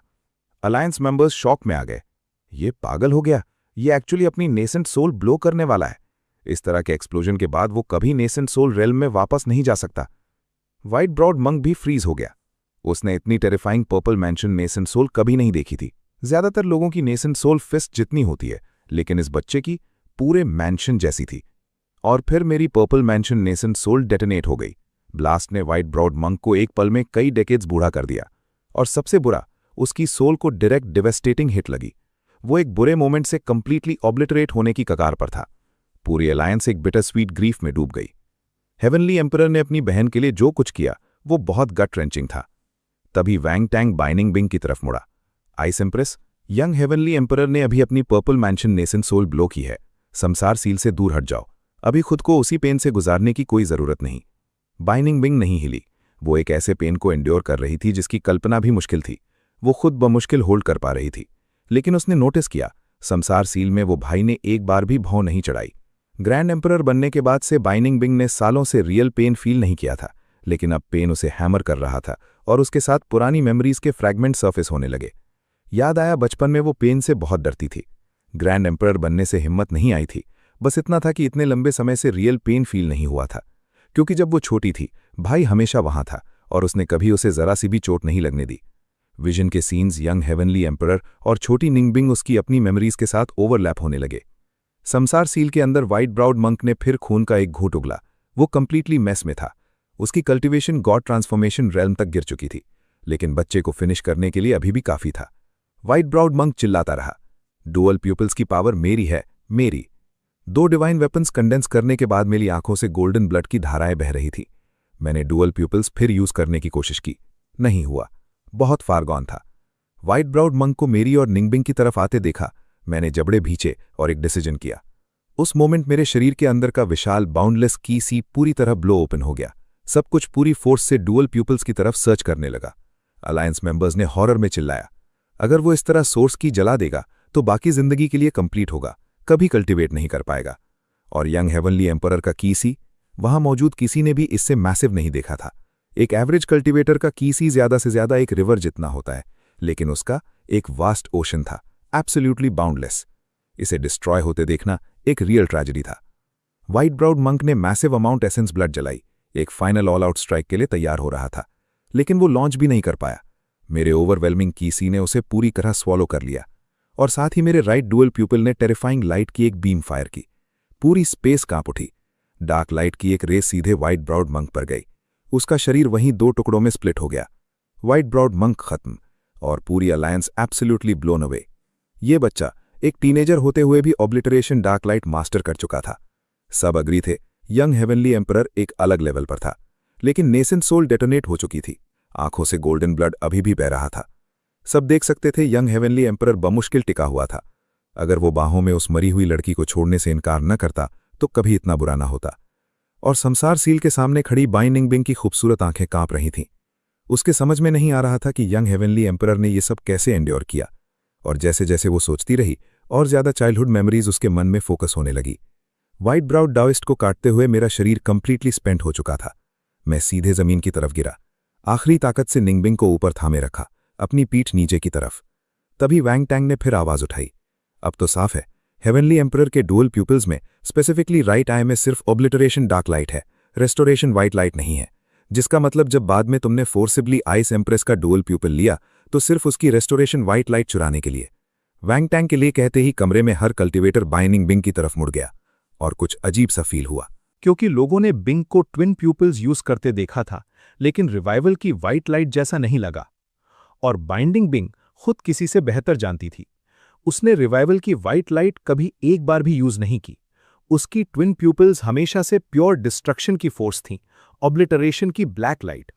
तभी अचानक बाइंडिंग बिंग के दिमाग में एक वाइल्ड थ्योरी आई। वो शांत नहीं हो पा रही थी। इम्पॉसिबल, ये लिटरली इम्पॉसिबल है। मैं इनसेन हाइट से फ्री फॉल कर रही थी। इस गिरावट से सर्वाइव करना इम्पॉसिबल था। लेकिन ठीक उसी मोमेंट वो स्पेशियल रिफ्ट जो मैंने अपनी ब्लैक लाइट ऑफ ऑब्लिटरेशन से स्लाइस किया था, अचानक उससे एक विदर्ड बोनी हैंड निकला। उसने मुझे रैप किया और मैं स्लोली जमीन की तरफ ड्रिफ्ट करने लगा। वोंग टोंग ने एक कोल्ड स्कॉफ निकाला। ये इंसान तियानवांग का सबसे बड़ा सिनर है, फिर भी उसने यंग हेवनली एम्परर को बचाया। अगले मोमेंट मेरे खुले हुए स्पेशियल रिफ्ट से एक फ्रेल एंशिएंट फिगर बाहर निकला। एक बुजुर्ग औरत थी, white hair, ancient face, alliance से। बाइंडिंग बिंग ने जोर से सांस ली। मास्टर! ये और कोई नहीं, बाइंडिंग बिंग की खुद की टीचर थी। अलायंस पूरी तरह लॉस्ट हो गया।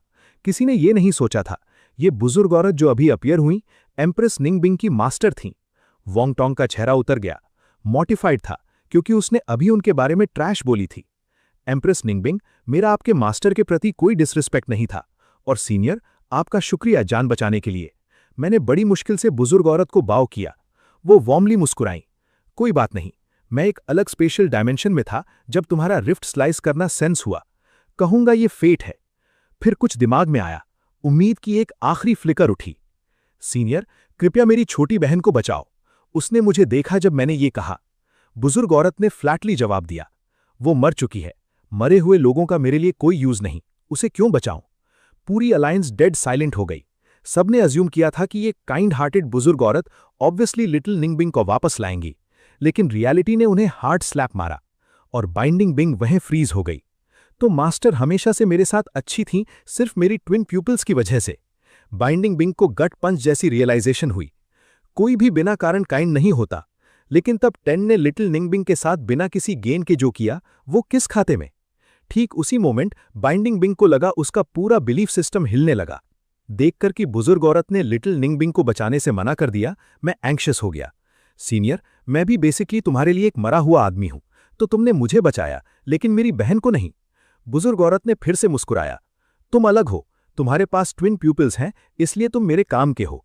बच्चे, गलत आइडिया मत लो, मैं तुम्हारी ट्विन प्यूपिल्स लेने नहीं आई, बल्कि उल्टा, मैं अपना सब कुछ तुम्हें देने को तैयार हूं। मैं कंफ्यूज लगा। बुजुर्ग औरत ने कंटिन्यू किया, मैं हॉर्न सेक्ट का मेंबर हूं। हॉर्न सेक्ट एंशिएंट ईरा से पहले वाइप आउट हो गई, लेकिन उसकी सुप्रीम लेगेसी अभी भी है।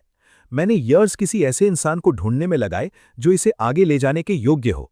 सोचा इस दुनिया में कोई फिट नहीं होगा, फिर तुमसे मुलाकात हुई। तुम्हारे टैलेंट के लेवल से तुम एब्सोल्युटली हॉर्न सेक्ट को उसकी पूर्व ग्लोरी पर वापस ला सकते हो। अलायंस के अंदर वोंग टोंग सीदिंग था। समझ नहीं आया उसके साथ ये सब क्यों नहीं हुआ। यंग हेवनली एम्परर को क्लियरली टेम्प्टेड देखकर वोंग टोंग ने स्नियर किया। मेरे नजरिए से यंग हेवनली एम्परर इतना इंप्रेसिव नहीं है, वो ये सिर्फ इसलिए कर रहा है कि उसे स्ट्रॉन्गर बनना है। लिटरली यही एकमात्र रीजन है। वोंग टोंग ने बात खत्म की, खुद के बारे में इनक्रेडिबली स्मग फील किया, क्योंकि उसके दिमाग में वो और हेवनली एम्परर इतने अलग नहीं थे। फिर मेमोरी लूप में यंग हेवनली एम्परर ने बात की, अगर मैं ये लेगेसी लूं, क्या मैं अपनी बहन को बचा सकता हूं? वोंग टोंग ऑनेस्टली प्रोसेस नहीं कर पाया। यंग हेवनली एम्परर ये खुद के लिए नहीं कर रहा था, वो अपनी बहन को बचाने की पावर चाहता था। बुजुर्ग औरत ने स्ट्रेट जवाब दिया, नहीं, क्योंकि तुम्हारी बहन पहले ही मर चुकी है। तुम नहीं, यहां खड़े एक ग्रेट एम्परर भी तुम्हारी बहन को नहीं बचा सकता। ये सुनकर मेरा एक्सप्रेशन कंप्लीटली ब्लैंक हो गया। उस केस में ये पावर मेरे किसी काम की नहीं। बुजुर्ग औरत कंपोजर नहीं रख पाई।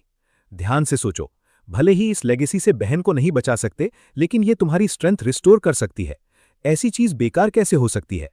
मैंने टोटली काम जवाब दिया, मेरी नेसेंट सोल शैटर्ड है, एनर्जी सी बोन ड्राई है, मेरे पास तुम्हारी लेगेसी का इंतजार करने का वक्त नहीं।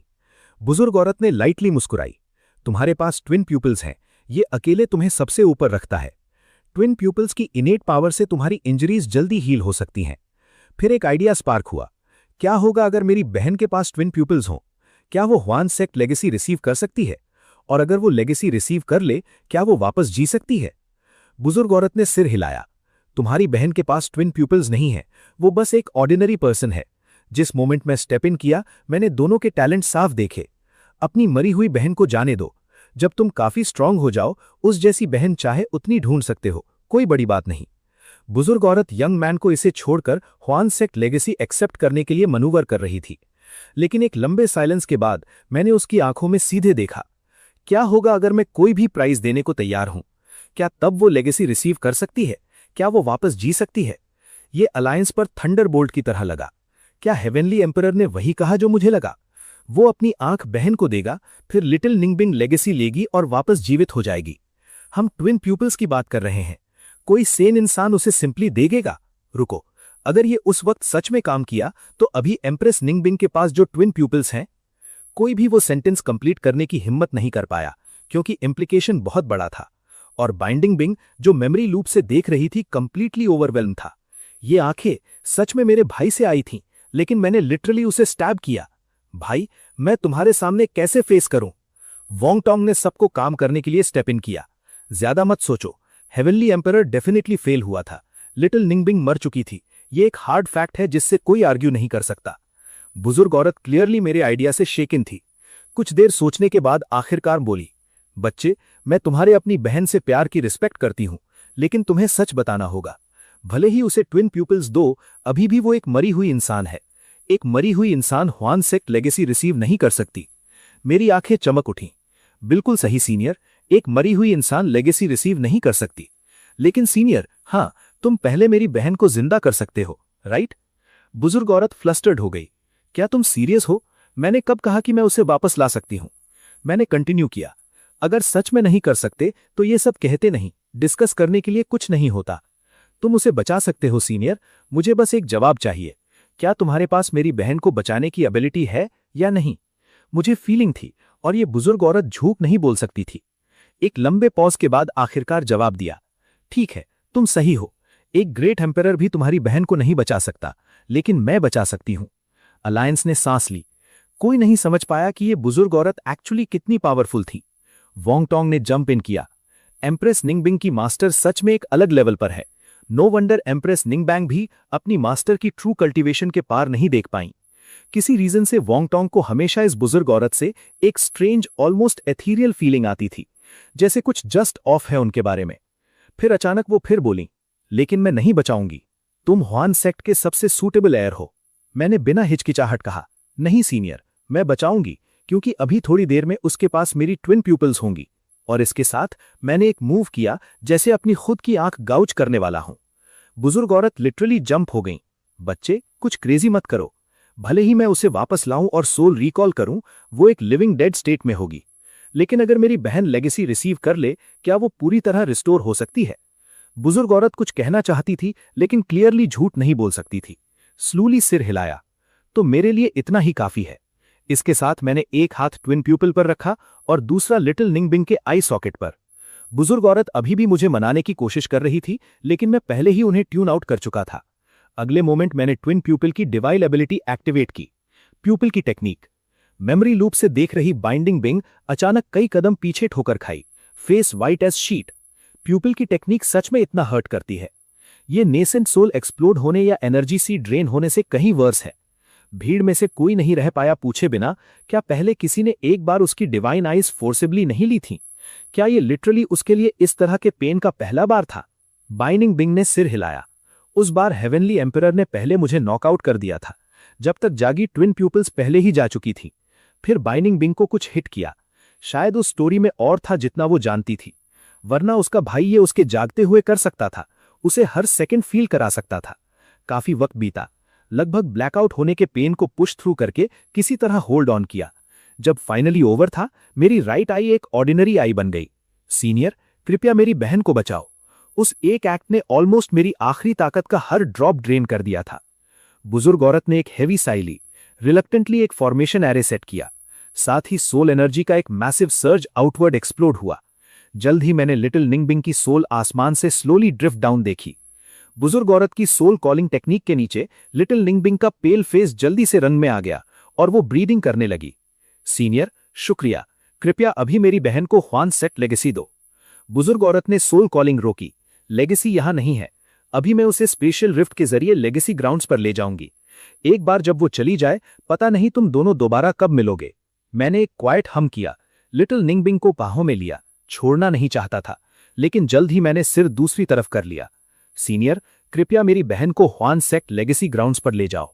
बुजुर्ग औरत ने हाथ हिलाया। लिटिल निंगबिंग पहले स्पेशल रिफ्ट में एंटर हुई। तुम्हारी बहन का सफर कहां नहीं जा सकता, कितना लंबा होगा। जब वो वापस आएगी, तुम उसे कहां मिलोगे?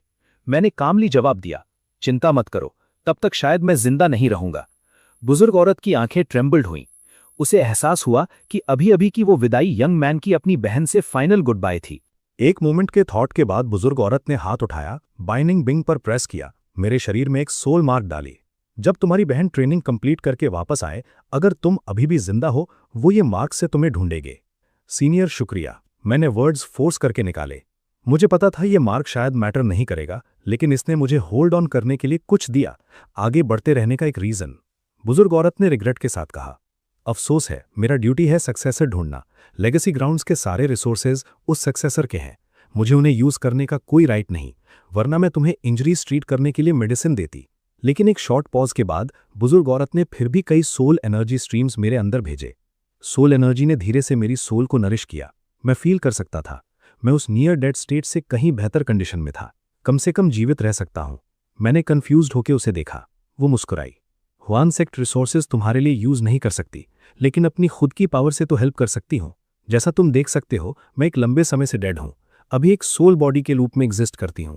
यही वजह है कि मैं तुम्हारी बहन की सोल वापस कॉल कर पाई, लेकिन इस स्टेट में मैं सिर्फ तुम्हारी सोल नरिश कर सकती हूं, इससे ज्यादा कुछ नहीं। क्या याद है निंगबिंग की मास्टर एक सोल बॉडी है? वो रेवलेशन पूरे अलायंस में डेटोनेट हुई। बाइनिंग बिंग को आखिरकार जवाब मिला, तो मास्टर हमेशा से एक सोल बॉडी थी। नो वंडर हमेशा लगता था कुछ ऑफ है, जैसे मास्टर बेयरली वहां भी नहीं है। अब सब समझ आता है। बुजुर्ग औरत की बातें सुनकर मैंने ज्यादा रिएक्ट नहीं किया, लेकिन वोंग टोंग विजिबली रैटल्ड था। एक्सेप्ट करने से मना कर रहा था कि यंग हेवनली एम्परर का जजमेंट उसके अपने से इतना ऊपर हो। ये उसे अंदर से किल कर रहा था। वान सेक्ट हर पोटेंशियल एयर को सवालों का पूरी तरह और ऑनेस्टली जवाब देने की रिक्वायर करती है। इसीलिए मैं झूठ नहीं बोल सकती, लेकिन तुम्हारी बहन की तुलना में यंग मैन तुमने बार को माइल्स दूर से पार किया। अगर मैं वान सेक्ट की सोल गार्डियन नहीं होती, सोल वापस बुलाने की एबिलिटी नहीं होती, और अगर तुमने उसके शरीर को परफेक्टली इंटैक्ट नहीं रखा होता, उसकी सोल के पास वापस आने की कोई जगह नहीं होती। शायद इस लिटिल गर्ल और वान सेक्ट का मिलना ट्रूली फेट था। सीनियर, शुक्रिया, तुम मेरी बहन की सबसे बड़ी बेनिफैक्टर हो। मैंने फिर बड़ी मुश्किल से उन्हें बाव किया। लेकिन सीनियर, तुमने अभी तक ये एक्सप्लेन नहीं किया कि तुमने मुझे क्यों मदद की। मैंने ट्विन प्यूपल्स गवाए, नेसेंट सोल डिस्ट्रॉयड, एनर्जी सी गॉन, मैं कंप्लीटली यूजलेस हूं। तुम क्यों फिर भी हेल्प करने का ट्रबल लोगी? बुजुर्ग औरत बस मुस्कुराई। कौन कहता है तुम यूजलेस हो बच्चे? मुझे तुम में लिमिटलेस पोटेंशियल दिखता है। अगर तुम सर्वाइव कर सको, तुम्हारा फ्यूचर मेरी इमेजिनेशन से परे होगा, और तुम अपनी बहन से जितना प्यार करते हो उसे देखते हुए नेचुरली उसकी रक्षा करोगे। ये इनडायरेक्टली वान सेक्ट एयर को प्रोटेक्ट करना है। ये कैसे यूजलेस हो सकता है? यंग मैन, मुझे फीलिंग है अगर तुम इट मेक इट, तुम्हारी बहन पूरी तरह सेफ और साउंड ग्रो अप करेगी, और ऑनेस्टली उसे सेफ रखने वाली वान सेक्ट लेगेसी नहीं होगी, तुम होगे। अलायंस में हर किसी ने बुजुर्ग औरत की विजन से इन ऑ था, क्योंकि वो डेड ऑन एक्यूरेट थी। एम्प्रेस निंगबिंग की पूरी जर्नी में उसकी ग्रेटेस्ट प्रोटेक्शन एक्चुअली उसका हेवनली एम्परर भाई था, वो लेगेसी नहीं जो वो साथ लेके चली। सोचो, बाइनिंग बिंग के पास ट्विन प्यूपिल्स थे और वो डेड ड्रॉप गॉर्जस थी। जब वो अभी वीक थी, वो टारगेट क्यों नहीं बनती? लेकिन एक इनविंसिबल हेवनली एम्परर भाई के साथ किसी की बाइनिंग बिंग पर उंगली उठाने की हिम्मत नहीं थी। अगर हेवनली एम्परर सबको चेक में ना रखता, बाइनिंग बिंग शायद बहुत पहले मर चुकी होती। वो अपने भाई की बहुत कर्जदार है, जानती भी नहीं कहां से उसे चुकाना शुरू करे। मैं फाइनली समझ गया कि तुमने मुझे क्यों बचाया। शुक्रिया एल्डर, ये कभी नहीं भूलूंगा। बुजुर्ग औरत बस कामली मुस्कुराई। ये मेरा बूढ़ा शरीर कुछ 100 साल और चल सकता है। उतना वक्त एक किड जैसे तुम पर बैट करना जिसमें अनलिमिटेड पोटेंशियल है, ये सही लगता है। अलायंस में हर किसी ने बुजुर्ग औरत के डिसीजन को रिस्पेक्ट किया, क्योंकि जो कुछ उसने कहा और किया सब सही था। मैं तुम्हारी काइंडनेस का हिसाब चुकाऊंगा एल्डर। अगर कभी मेरे बस में कुछ हो, मैं पूरी ताकत से करूंगा। बुजुर्ग औरत मुस्कुराई। अच्छा, उस केस में मेरी एक छोटी फेवर है। अगर कभी मेरे सेक्ट के डिसेंडेंट्स मिले, उनकी थोड़ी मदद करना। मैंने फर्मली सिर हिलाया। समझ गया। अगर कभी तुम्हारे छोड़े हुए लोगों से मिला, उन्हें जान देकर भी प्रोटेक्ट करूंगा। ये सुनकर बुजुर्ग औरत का चेहरा फाइनली सॉफ्टन हुआ। अच्छा, वक्त हो गया। अभी तुम्हारी बहन को ले जाना है बच्चे, मुझे डिसअपॉइंट मत करना। जाने से ठीक पहले कुछ दिमाग में आया। एल्डर, क्या तुमने कभी यानलो पैलेस नाम का कोई फैक्शन सुना है? बुजुर्ग औरत ने हार्ड सोचा, फिर सिर हिलाया। उनकी जितनी नॉलेजेबल को भी यानलो पैलेस के बारे में कुछ नहीं पता था। जाने से पहले उन्होंने मुझ पर एक आखिरी क्वेश्चन हिट किया। बच्चे, तुमने अपनी बहन के लिए सब कुछ सैक्रिफाइस किया। अगर रूल्स रिवर्स्ड होते, क्या वो तुम्हारे लिए वही करती? वो वर्ड्स बाइनिंग बिंग पर लाइटनिंग स्ट्राइक की तरह थे। उसके लिए ये एक सोल क्रशिंग क्वेश्चन था। वो पहले ही फॉलिंग अपार्ट थी। बुजुर्ग औरत की वर्ड्स सुनकर मैंने बस सॉफ्टली मुस्कुराया। वो करती, मुझे पता है वो करती, लेकिन उम्मीद करता हूं उसे कभी ऐसी सिचुएशन से गुजरना ना पड़े। मेरे वो वर्ड्स ने बाइनिंग बिंग को कंप्लीटली तोड़ दिया, जो रीइंकार्नेशन सील से देख रही थी। आंसू उसके चेहरे पर बहने लगे। नहीं, मैंने कभी नहीं किया। मैंने तुम्हारे साथ कभी ऐसा नहीं किया। मैंने कब तुम्हारे साथ ऐसा किया? बाइनिंग बिंग ट्रुथ जानती थी। उसने अपने भाई को पूरा दिल कभी नहीं दिया। उसने स्ट्रेट अप उसे पीठ में नाइफ घूप दिया। उसके भाई ने हेवनली एम्परर के हर सीक्रेट पैसेज और हिडन मैकेनिज्म उसके साथ शेयर किए थे, कुछ भी नहीं छुपाया था, और उसने बिट्रे किया, यहां तक कि लोगों का एक ग्रुप लेकर उसके खिलाफ तलवारें उठाईं। मैंने एक्चुअली उसके खिलाफ हाथ उठाया। मैं ऐसा कैसे कर सकी? टेक केयर बच्चे, उम्मीद है तुम्हारी बहन तुम्हें डिसअपॉइंट नहीं करेगी। जब मैंने बुजुर्ग औरत को फाइनल बाव दिया, वो लिटिल निंगबिंग को लेकर स्पेस से वैनिश हो गई, और मुझे बुजुर्ग औरत ने अपनी last bit of strength use करके टेलीपोर्ट किया। मैं हवा में उड़ रहा था, कोई आइडिया नहीं था कहां जा रहा हूं। जिस मोमेंट उनकी बैरियर डिसअपियर हुई, कई पावरफुल कल्टिवेटर्स इन्वेस्टिगेट करने आए, कुछ नहीं मिला। उन्हें कोई आइडिया नहीं था यहां क्या हुआ था। जब यंग हेवनली एम्परर बिना डेस्टिनेशन आसमान में ड्रिफ्ट कर रहा था, बिंग बिंग रीइंकार्नेशन सील के सामने आंखें आंसुओं से भरी खड़ी थी। अचानक उसने अपनी फुल पावर अनलीश कर दी, रीइंकार्नेशन सील को ही टारगेट करके। वो इसे डिस्ट्रॉय करके भाई को बाहर निकालना चाहती थी। तभी स्पिरिचुअल एनर्जी का एक बैरियर उसे कट ऑफ कर गया। मुझे पता था यह होने वाला है। श्योर इनफ तुम भाई को फ्री करने की कोशिश करने वाली थी। जो स्टेप इन किया वो स्वॉर्ड गॉड एम्प्रेस थी। ग्रैंड एम्परर वोंगटोंग ने तुरंत आगे बढ़कर निंगबिंग को रोका। हेवनली एम्परर ने टेरेबल चीजें की हैं, हम उसे बाहर नहीं आने दे सकते। बाइनिंग बिंग का एक्सप्रेशन एक फ्लिकर भी नहीं हुआ। वो मेरा भाई है, मैं उसे बाहर निकालूंगी। शायद मेरे भाई ने दुनिया के साथ गलत किया, लेकिन उसने मेरे साथ गलत नहीं किया। मुझे नहीं पड़ता क्या लगे, मैं उसे फ्री कर रही हूं। एक बार भाई बाहर आ जाए उसे थ्रोन छोड़ने के लिए कन्विंस करूंगी। हम साथ गायब हो जाएंगे, इस दुनिया के झंझट से दूर शांति से जिएंगे। उसके बाद जो भी इस रीन पर रूल करे हमसे कोई लेना देना नहीं। ओ, तो तुम्हारे भाई ने पूरी दुनिया को रूइन किया, बस तुम्हें नहीं। तो मेरे स्वॉर्ड गॉड प्लान के बारे में क्या, जिसे तुम्हारे भाई ने स्लॉटर किया, उसका हिसाब कैसे होगा? स्वॉर्ड गॉड एम्प्रेस की स्वॉर्ड इंटेंट आइस कोल्ड हो गई। वोंग टोंग ने जल्दी से फिर स्टेप इन किया। ध्यान से सोचो, तुम्हारी सीक्रेट प्यूपल तुम्हारे भाई ने ली, उसने तुम्हारे साथ भी गलत किया। बाइनिंग बिंग ने बिना हेजिटेट किए जवाब दिया। मेरी सीक्रेट प्यूपल मेरे भाई का गिफ्ट था, उसने मुझे दी, इसीलिए वो नेचुरली वापस ले सकता है। बोलते हुए बाइनिंग बिंग के सिर के ऊपर एक टेरिफाइंग स्टार डिस्क प्रकट हुई। ऐसे लगा जैसे पूरी गैलेक्सी उसके अंदर छुपी हो। भीड़ ने सांस ली। वो हार्मोनियस यूनियन डिस्क निकाल रही है, ये उसका लाइफ बाउंड ट्रेजर है। पहले बाइनिंग बिंग ने उस चीज से काउंटलेस अर्थली पावर हाउसेस को टेक डाउन किया था। निंगबिंग, योर मजेस्टी, कृपया ध्यान से सोचे, वो इसके लायक नहीं। बचपन में तुम्हारे साथ अच्छा था, लेकिन वो बदल गया। सही है योर मजेस्टी, अब वो नहीं जो पहले था। भीड़ में हर किसी ने निंगबिंग को टॉक डाउन करने की कोशिश में लगे, लेकिन उनकी सारी पर्सुएशन ने बाइनिंग बिंग को और रेजोल्यूट बना दिया। ये जिंदगी मेरे भाई ने मुझे दी, अगर आज उसे बचाने में मर भी जाऊं यही ठीक है। तभी स्वॉर्ड गॉड एम्प्रेस ने भी अपना लाइफ बाउंड ट्रेजर समन किया। वोंग टोंग पैनिक कर गया। उसने कभी एक्सपेक्ट नहीं किया था कि निंगबिंग उनके खिलाफ हो जाएगी। अगर दो एम्परर्स यहां क्लैश करें, पूरी जगह डिस्ट्रॉय हो जाएगी। निंगबिंग, छोटी बहन, स्टैंड डाउन, तुम ये नहीं जीत सकती। जो आगे आई वो कोई और नहीं, हेवनली एम्परर की ओन एम्प्रेस कॉन्सॉर्ट थी। सिटी में बाकी 7 एम्प्रेसेस रुकी रहीं, लेकिन जानती थीं कि स्वॉर्ड गॉड एम्प्रेस और एम्प्रेस कॉन्सॉर्ट 7 काफी से ज्यादा थे। इसके अलावा वो एक पर गैंग अप नहीं करने वाली थीं, इसीलिए उन्होंने स्पेस को स्टेबलाइज करने के लिए फोर्सेस ज्वाइन की, वरना ये जगह टूट जाती। अचानक वोंग टोंग के दिमाग में एक थॉट आया, क्या निंगबिंग को एक बार में ही हटा दूं? लेकिन जैसे ही वो थॉट फॉर्म हुई, वोंग टोंग को अचानक लगा जैसे किसी एंशिएंट बीस्ट ने उसे देख लिया। उसका दिल लगभग रुक गया। क्या ये रीइंकार्नेशन सील के अंदर ट्रैप्ड हेवनली एम्परर कोई डिवाइन एबिलिटी यूज कर रहा है? शायद उसने निंगबिंग पर एक प्रोटेक्शन टेक्निक रखी है जो उसकी जान खतरे में पड़ते ही ऑटोमेटिकली एक्टिवेट होती है। जितना वोंग टोंग ने सोचा उतना सेंस बना। उसे रिलीफ भी फील हुई कि बाइनिंग बिंग पर कोई मूव नहीं किया था। ये बहुत बहुत बैडली जा सकता था। फिर भी वो तीनों को लड़ते नहीं छोड़ सकता था, तो उसने एक ट्रेजर के लिए रीच किया, heaven shaking pagoda. Binding bing sword god empress और ल्यू चिंग चांग के अगेंस्ट ऑल आउट था। ये नहीं देखा एक ग्रैंड एम्परर ऐसा मूव करेगा। कंप्लीटली ब्लाइंडसाइडेड होकर वो हेवन शेकिंग पगोडा के अंदर ट्रैप हो गई। भीड़ रप्ट हुई। क्या हेवन शेकिंग पगोडा 10,000 ईयर्स पहले लॉस्ट नहीं हो गई थी? पगोडा के साथ निंगबिंग को थोड़ी देर होल्ड कर सकते हैं। वोंग टोंग, तुम क्या कर रहे हो? स्वॉर्ड गॉड एम्प्रेस और ल्यूचिंग चोंग दोनों वोंग टोंग पर फ्यूरियस होकर मुड़े, स्नीक अटैक पर। वोंग टोंग ने तुरंत अपना बेस्ट राइटियस फेस लगाया। लेडीज, मेरे पास कोई चॉइस नहीं था, चिंता मत करो, पगोडा निंग को हर्ट नहीं करेगा। ये सब खत्म होने के बाद मैं पर्सनली उससे माफी मांगूंगा। और इस तरह भीड़ ने एक्चुअली ये मान लिया। वोंग टैंग बस सबके भले के लिए यही कर रहा है, बस हेवनली एम्परर को डील करना चाहता है, एक्चुअल थ्रेट को।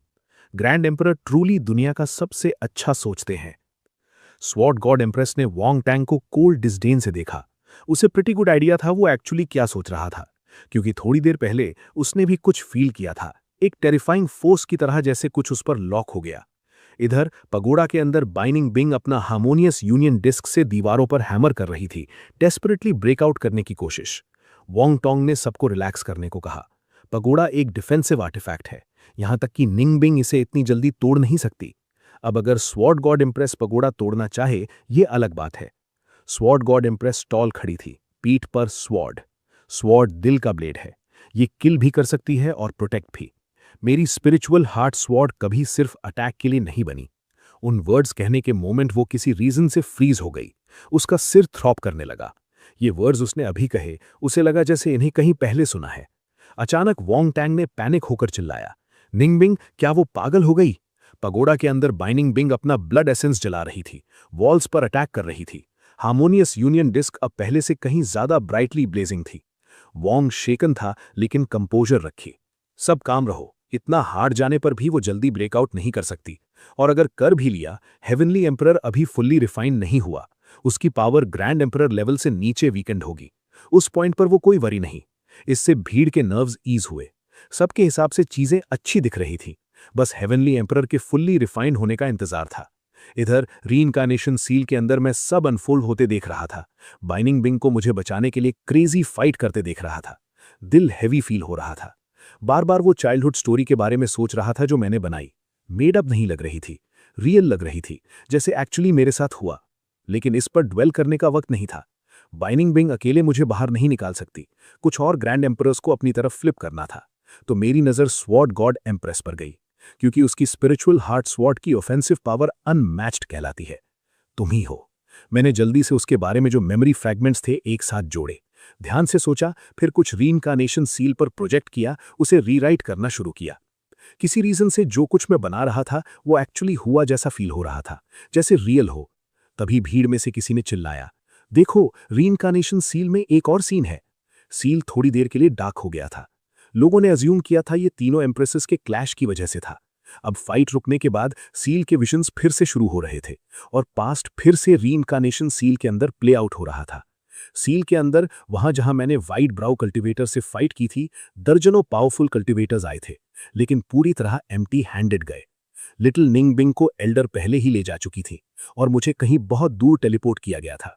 एक फॉरएवर जैसे वक्त के बाद मैं फाइनली आसमान से क्रैश डाउन हुआ, लेकिन ठीक लास्ट सेकंड पर सोल एनर्जी के एक जेंटल सर्ज ने मुझे कैच किया। मैं सेफली लैंड हुआ। ये एल्डर का आखिरी गिफ्ट था। खुद को फोर्स करके उठा, इधर उधर देखा, एक शब्द दिमाग में आया, कोल्ड। ये जगह फ्रोजन थी, ब्रूटली कोल्ड। नॉर्मली ये मुझे बॉदर नहीं करता, लेकिन अभी मैं बेसिकली यूजलेस था। फिर भी एल्डर को ब्लेम नहीं किया। व्हाइट ब्राउ टाविस्ट के साथ आसमान में फाइट के दौरान मैं किसी भी विलेज से बहुत दूर ड्रिफ्ट कर गया था। अगर वो मुझे रैंडमली टेलीपोर्ट ना करती और मैं उन कल्टीवेटर्स के हाथों में गिरता, ये कहीं वर्स होता।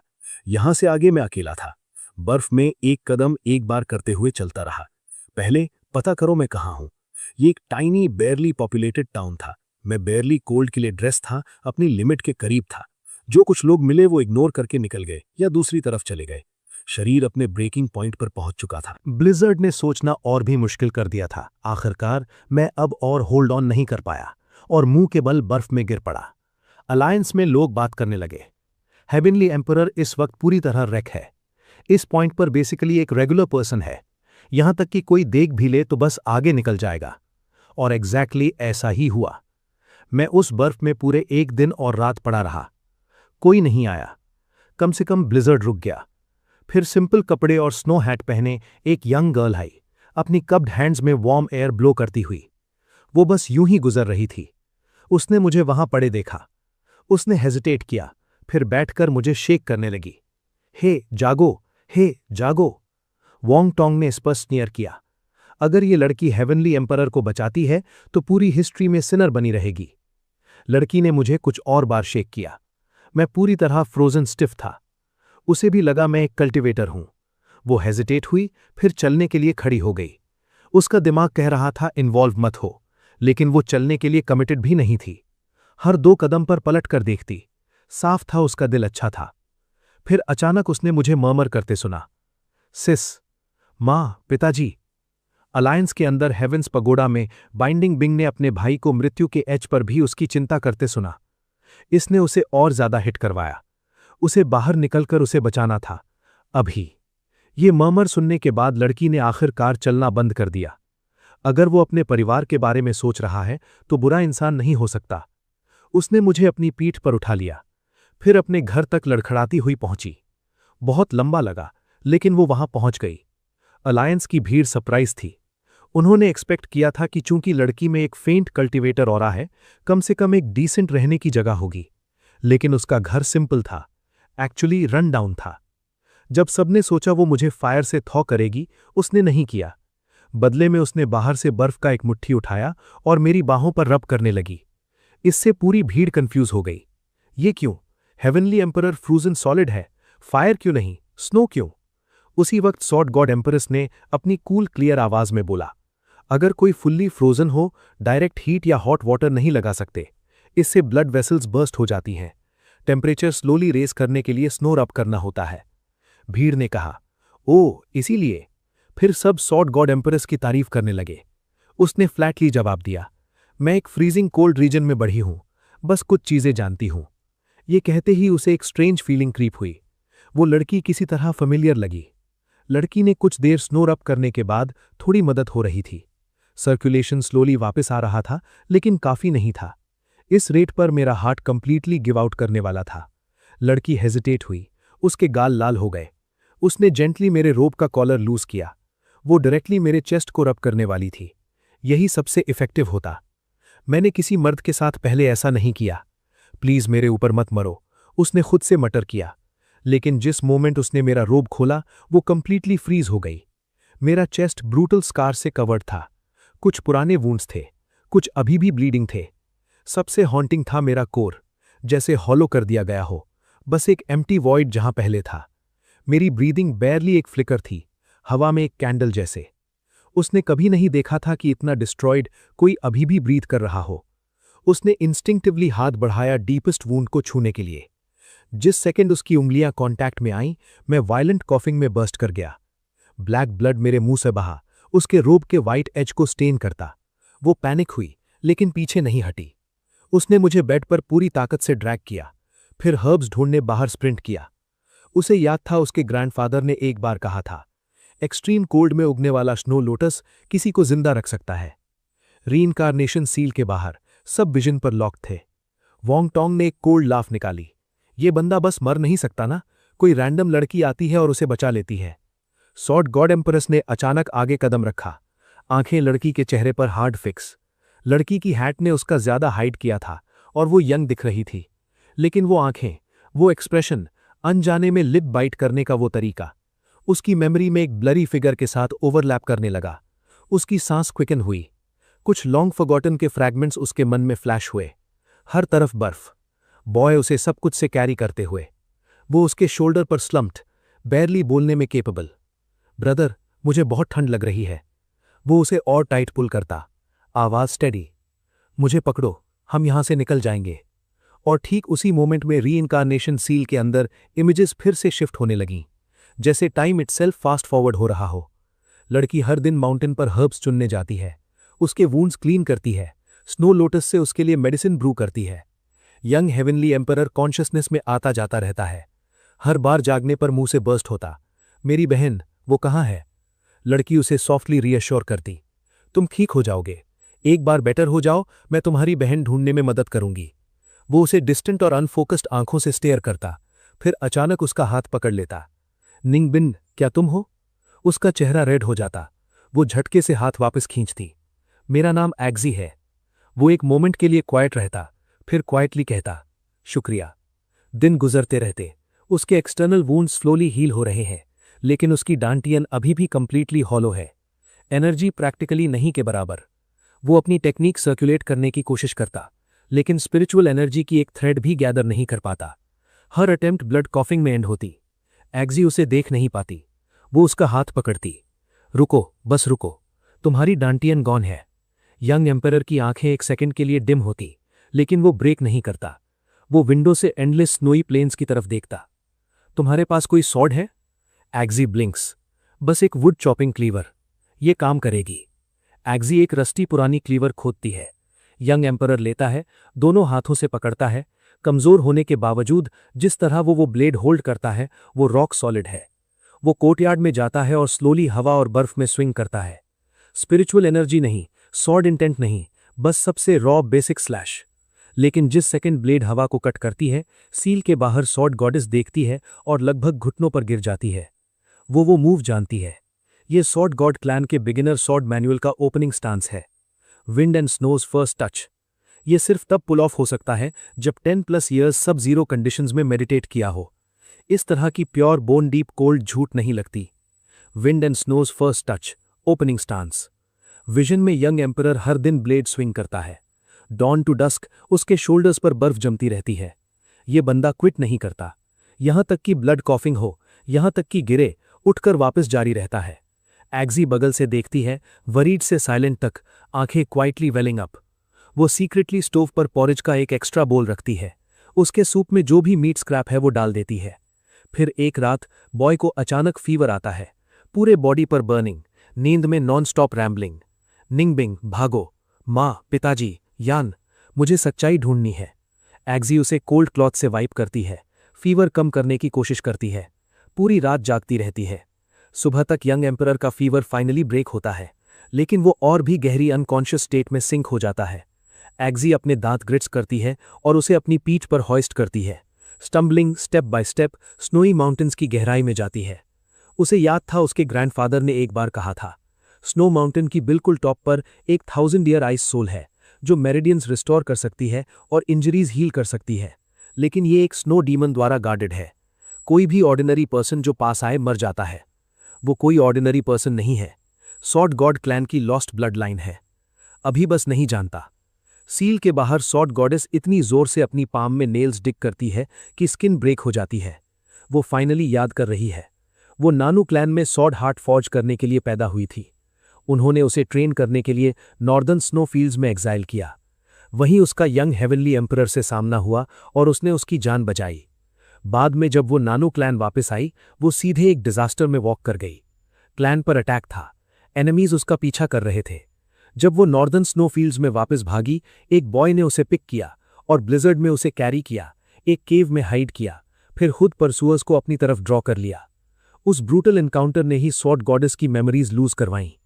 उसने हमेशा सोचा था ये एक ड्रीम था, एक हेल्यूसिनेशन, जैसे वो फ्रीज होकर मर रही थी। वो बॉय, ये सब तुम था। विजन में एग्जी माउंटेन की चोटी तक क्लॉज अपना रास्ता बनाती है। 1000 ईयर आइस सोल एक फ्रोजन चेंबर के सेंटर में हॉवर करती है, फेंट ब्लू लाइट के साथ ग्लो करती है। एक 3 आइड स्नो डीमन शैडोज से लंच करता है, क्लॉज सीधे एग्जी के थ्रोट पर एम्ड। एग्जी के पास 0 कॉम्बैट ट्रेनिंग है, लेकिन प्योर इंस्टिंक्ट किक करती है और डॉज करती है। अपने चेस्ट में हाथ डालकर एक जेड पेंडेंट निकालती है। बचपन से कैरी करती थी, कभी नहीं जानती थी किस लिए था। जिस सेकंड पेंडेंट स्नो डीमन को कांटेक्ट करता है, ये ब्लाइंडिंग सॉर्ड लाइट के साथ एक्सप्लोड करता है। डीमन एक श्रीक निकालता है, क्लीन हाफ में स्लाइस्ड। एग्जी बस वहां खड़ी रहती है, पेंडेंट को देखती। इसकी सरफेस पर 2 कैरेक्टर्स अपीयर हुए हैं, सॉर्ड हार्ट। इसके बारे में सोचने का वक्त नहीं। वो आइस सोल ग्रैब करती है और माउंटेन से वापस बुक करती है। वो आइस सोल बॉय की डैंटियन पर प्रेस करती है। ब्लू लाइट सीप होती है स्लोली। उसके पेल फेस पर कुछ कलर वापस आता है। जब वो आंखें खोलता है, एग्जी के लिप्स को देखता है जो ठंड से पर्पल हो गए हैं, और उसके हाथों पर आइस सोल होल्ड करने से frostbite cracks. Guilt hard hit करती है। उसकी आवाज हॉर्स निकलती है, मेरे लिए इतना रिस्क क्यों लिया? एग्जी बस स्माइल करती है, तुमने वादा किया था कि जाकर अपनी बहन ढूंढोगे, मुझ पर मत मरो। वो एक लॉन्ग मोमेंट के लिए क्वाइट रहता है, फिर स्लोली हाथ बढ़ाकर उसके चेहरे से ब्लड वाइप करता है। जब मैं ठीक हो जाऊं, तुम्हें सॉर्ड यूज करना सिखाऊंगा। एग्जी लाइट अप हो जाती है, और जस्ट ऐसे ही वक्त उड़ जाता है। 3 साल गुजर जाते हैं। वो अभी भी एनर्जी गैदर नहीं कर सकता, लेकिन उसकी ब्लेड वर्क रेजर शार्प हो गई है। वो लिटरली स्नो में सॉर्ड इंटेंट ट्रेसेस कार्व कर सकता है। एग्जी उसके अंडर ट्रेन कर रही है, इनसेनली फास्ट प्रोग्रेस कर रही है। जो वो नहीं जानती वो ये है कि वो एग्जैक्टली वो टेक्निक सीख रही है जो एक दिन वो खुद क्रिएट करेगी। स्वॉर्ड गॉड क्लैन की exclusive art, frozen sky sword shadow. फिर एक दिन ब्लैक रोब कल्टिवेटर्स का एक स्क्वाड टाउन में स्टॉर्म करता है। उनके हाथ में एक कंपस है और वो स्ट्रेट एग्जीवे के फ्रंट डोर की तरफ जाते हैं। आगे वाला स्मर्क्स करता है। स्वॉर्ड गॉड क्लैन का आखिरी रेमिनेंट यहाँ हाइड है, एग्जैक्टली जैसा एक्सपेक्टेड था। एक्सीवी कंप्लीटली फ्रीज हो जाती है, समझ नहीं आता क्या करे। वो उसके सामने खड़ा हो जाता है, क्लीवर टाइट ग्रिप। ब्लैक रोब कल्टिवेटर स्कॉफ्स करता है, 0 कल्टिवेशन वाला हमारे रास्ते में आने की हिम्मत करता है। यंग एम्परर एक वर्ड नहीं बोलता, बस स्विंग करता है। ब्लेड लीड कल्टिवेटर की गर्दन के पास फ्लैश होती है और उसका सिर जमीन पर पड़ता है। बाकी पेल हो जाते हैं, फिर एक साथ रश करते हैं। उसकी ब्लेड हवा की तरह मूव करती है। हर कदम स्नो के एक संकन स्पॉट पर प्रिसाइजली लैंड करता है। टेरेन का इस्तेमाल फोर्स एब्जॉर्ब और रीडायरेक्ट करने के लिए। एक रेगुलर बॉडी से वो 7 फाउंडेशन स्टेज कल्टिवेटर्स को कट डाउन करता है। वो एक्सीवी की तरफ मुड़ता है, तुम्हें जाना होगा। वो रुकेंगे नहीं। एक्सीवी सिर हिलाती है, तुम जहां भी जाऊं मैं जाती हूं।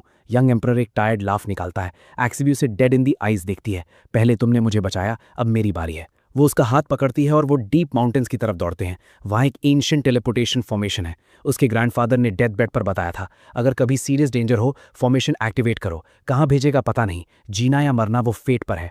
दोनों फॉर्मेशन में स्टेप करते हैं। लाइट उन्हें स्वॉलो कर लेती है। सील के बाहर स्वॉर्ड गॉडेस के चेहरे पर आंसू स्ट्रीम हो रहे हैं। वो अब सब याद करती है। वो एक्सीवी नाम की लड़की वो थी जब वो यंग थी, और यंग हेवनली एम्परर वही है जिसने उसे ब्लिजर्ड में कैरी किया, स्वॉर्ड्समैनशिप सिखाया और उसके लिए हर परसीवर को कट डाउन किया। वो ट्रेम्बलिंग हैंड से सील की तरफ रीच करती है, आवाज़ क्रैक होती, ये तुम थे पूरे वक्त। वोंग टोंग को कुछ रॉन्ग फील होता है। वो स्वॉर्ड गॉडेस को स्नैप करता है, इल्यूजन को फूल मत होने देना, वो सील के अंदर फैब्रिकेटेड मेमोरीज हैं। स्वॉर्ड गॉडेस ब्लेजिंग आइज के साथ पलटती है, फैब्रिकेटेड तो मेरे चेस्ट के स्कार को एक्सप्लेन करो मुझे फ्रोजन स्काई स्वॉर्ड शैडो पहले से क्यों पता है, एक्सप्लेन करो मेरा चेस्ट हर बार उसे देखकर क्यों एक करता है। वो अपना कॉलर टीयर करती है, एक ओल्ड स्वॉर्ड स्कार उसके लेफ्ट चेस्ट के ऊपर प्लेन एज डे बैठा है। उसे उस वक्त हंट करने वाले ने छोड़ा, फेटल होना चाहिए था, लेकिन किसी ने स्वॉर्ड एनर्जी से उसकी हार्ट मेरिडियन सील करके उसे जिंदा रखा। वो कभी नहीं जान पाई किसने बचाया, अब जानती है। वोंग टोंग स्वॉर्ड गॉडेस को रोकने की कोशिश करता है, लेकिन वो पहले ही ब्लेड ड्रॉ कर चुकी है। स्वॉर्ड टिप सीधे जानजियन टावर एम्ड, उसे छोड़ दो। वोंग का चेहरा आयरन कोल्ड हो जाता है। स्वॉर्ड गॉडेस, क्या तुम भी बिट्रे करने वाली हो? स्वॉर्ड गॉडेस स्लो और डेलिब्रेट बोलती है, एक एक वर्ड, अगर ये सब रियल है तो मैं उसकी लाइफ की कर्जदार हूँ। एम्प्रेस कॉन्सॉर्ट चिंग आगे बढ़ती है, वो स्वॉर्ड गॉडेस को ब्लॉक करने के लिए मूव करती है। सिस्टर शांत हो जाओ, काम डाउन। स्वॉर्ड गॉडेस एक होलो लाफ निकालती है, अगर वो सच में वो पर्सन है और मैं यहाँ उसे हंट कर रही हूँ तो ये प्योर बिट्रेयल से कैसे अलग है। ल्यू चोंग चोंग क्वाइट हो जाती है और सील की तरफ देखती है, विजन अभी भी प्ले हो रही है।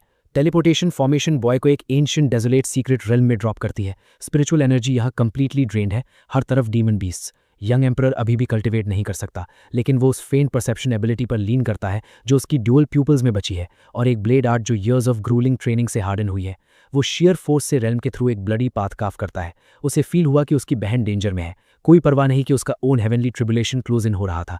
उसने अपना इंपीरियल ब्लड कैटलिस्ट के रूप में यूज़ किया और pupil transfer demon suppression technique perform की।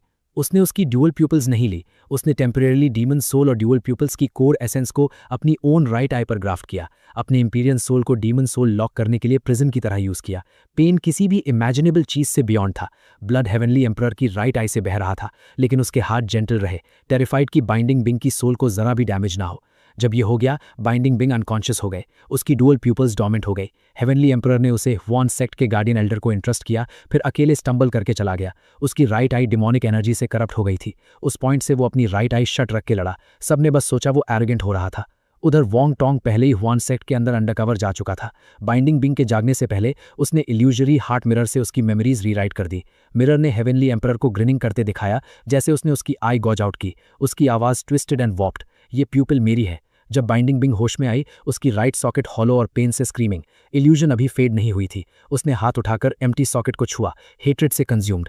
अब सच्चाई सामने आई। बाइंडिंग बिंग ट्रेम्बलिंग हैंड से अपनी राइट आई को छूती है। गोल्डन लाइट डुअल प्यूपल से फ्लो करती है।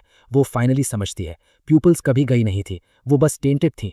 फिर उसके भाई ने डीमंस करोजन के 1000 साल उसकी जगह अपनी आई से ले लिए।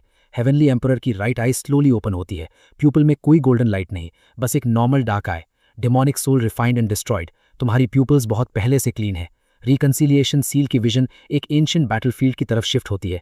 Deity burial abyss. Yao Yao और heavenly emperor side by side explore करते हैं। जब वो उन्हें अबिस गार्डियन के एक अटैक से हिट करते हैं, एंशिएंट एम्परर हाइकू याओ याओ खुद को हेवनली एम्परर के सामने थ्रो कर देती है। एंशिएंट एम्परर के सुप्रीम बोन का फुल स्ट्राइक हेड ऑन लेती है। सुप्रीम बोन इम्पैक्ट पर शैटर हो जाती है। 360 फ्रैगमेंट्स उसकी हार्ट मेरिडियन में ड्राइव होते हैं। वो बेयरली अलाइव है। हेवनली एम्परर अपना हाफ इंपीरियल ब्लड बर्न करता है, इंजरी रिवर्स करने पर फोर्स करते हुए। स्प्लिट सेकंड में याओ याओ का डैमेज बोन मैरो से पीछे पुश करने में, लेकिन सुप्रीम बोन गॉन है। अगर फ्रैगमेंट्स सब रिमूव नहीं हुए, वो 3 दिन में मर जाएगी। Heavenly emperor supreme hand technique use करता है याओ याओ की चेस्ट ओपन करने के लिए, काविंग नहीं बल्कि एक सर्जन की तरह नीडल थ्रेड करते हुए, 360 फ्रैगमेंट्स एक एक करके निकालते हुए। हर पीस निकालने पर वो गैप अपनी ओन केओस बोन मैरो से फिल करता है, ये मेक श्योर करने के लिए कि याओ याओ की कल्टिवेशन फुली इंटैक्ट रहे। फ्रैगमेंट्स निकलने के बाद हेवनली एम्परर उन्हें ड्रैगन नर्चरिंग सील के अंदर सील कर देता है। फुली रिफॉर्म होने में टाइम सील सीक्रेट रेल्म में 10,000 ईयर्स लगेंगे, लेकिन वोंग टोंग ने हेवनली एम्परर के पैलेस के अंदर किसी को ब्राइब किया ड्रैगन नर्चरिंग सील करने के लिए, फिर मिरर इल्यूजन से एक फेक सीन स्टेज किया। जब याओ याओ जागी, उसने बस अपना चेस्ट कट ओपन देखा, सुप्रीम बोन गॉन और हेवनली एम्परर का येट पेंडेंट बगल में रखा। पेंडेंट ने एक इल्यूजन ट्रिगर किया। हेवनली एम्परर उसकी सुप्रीम बोन होल्ड करते हुए स्मर्किंग करते हुए चला जाता है। याओ याओ ने स्काई की तरफ देखा और एक ब्रोकन लाफ निकाली। ब्रदर, तुमने मेरी बोन क्यों ली? अब सच्चाई सामने है।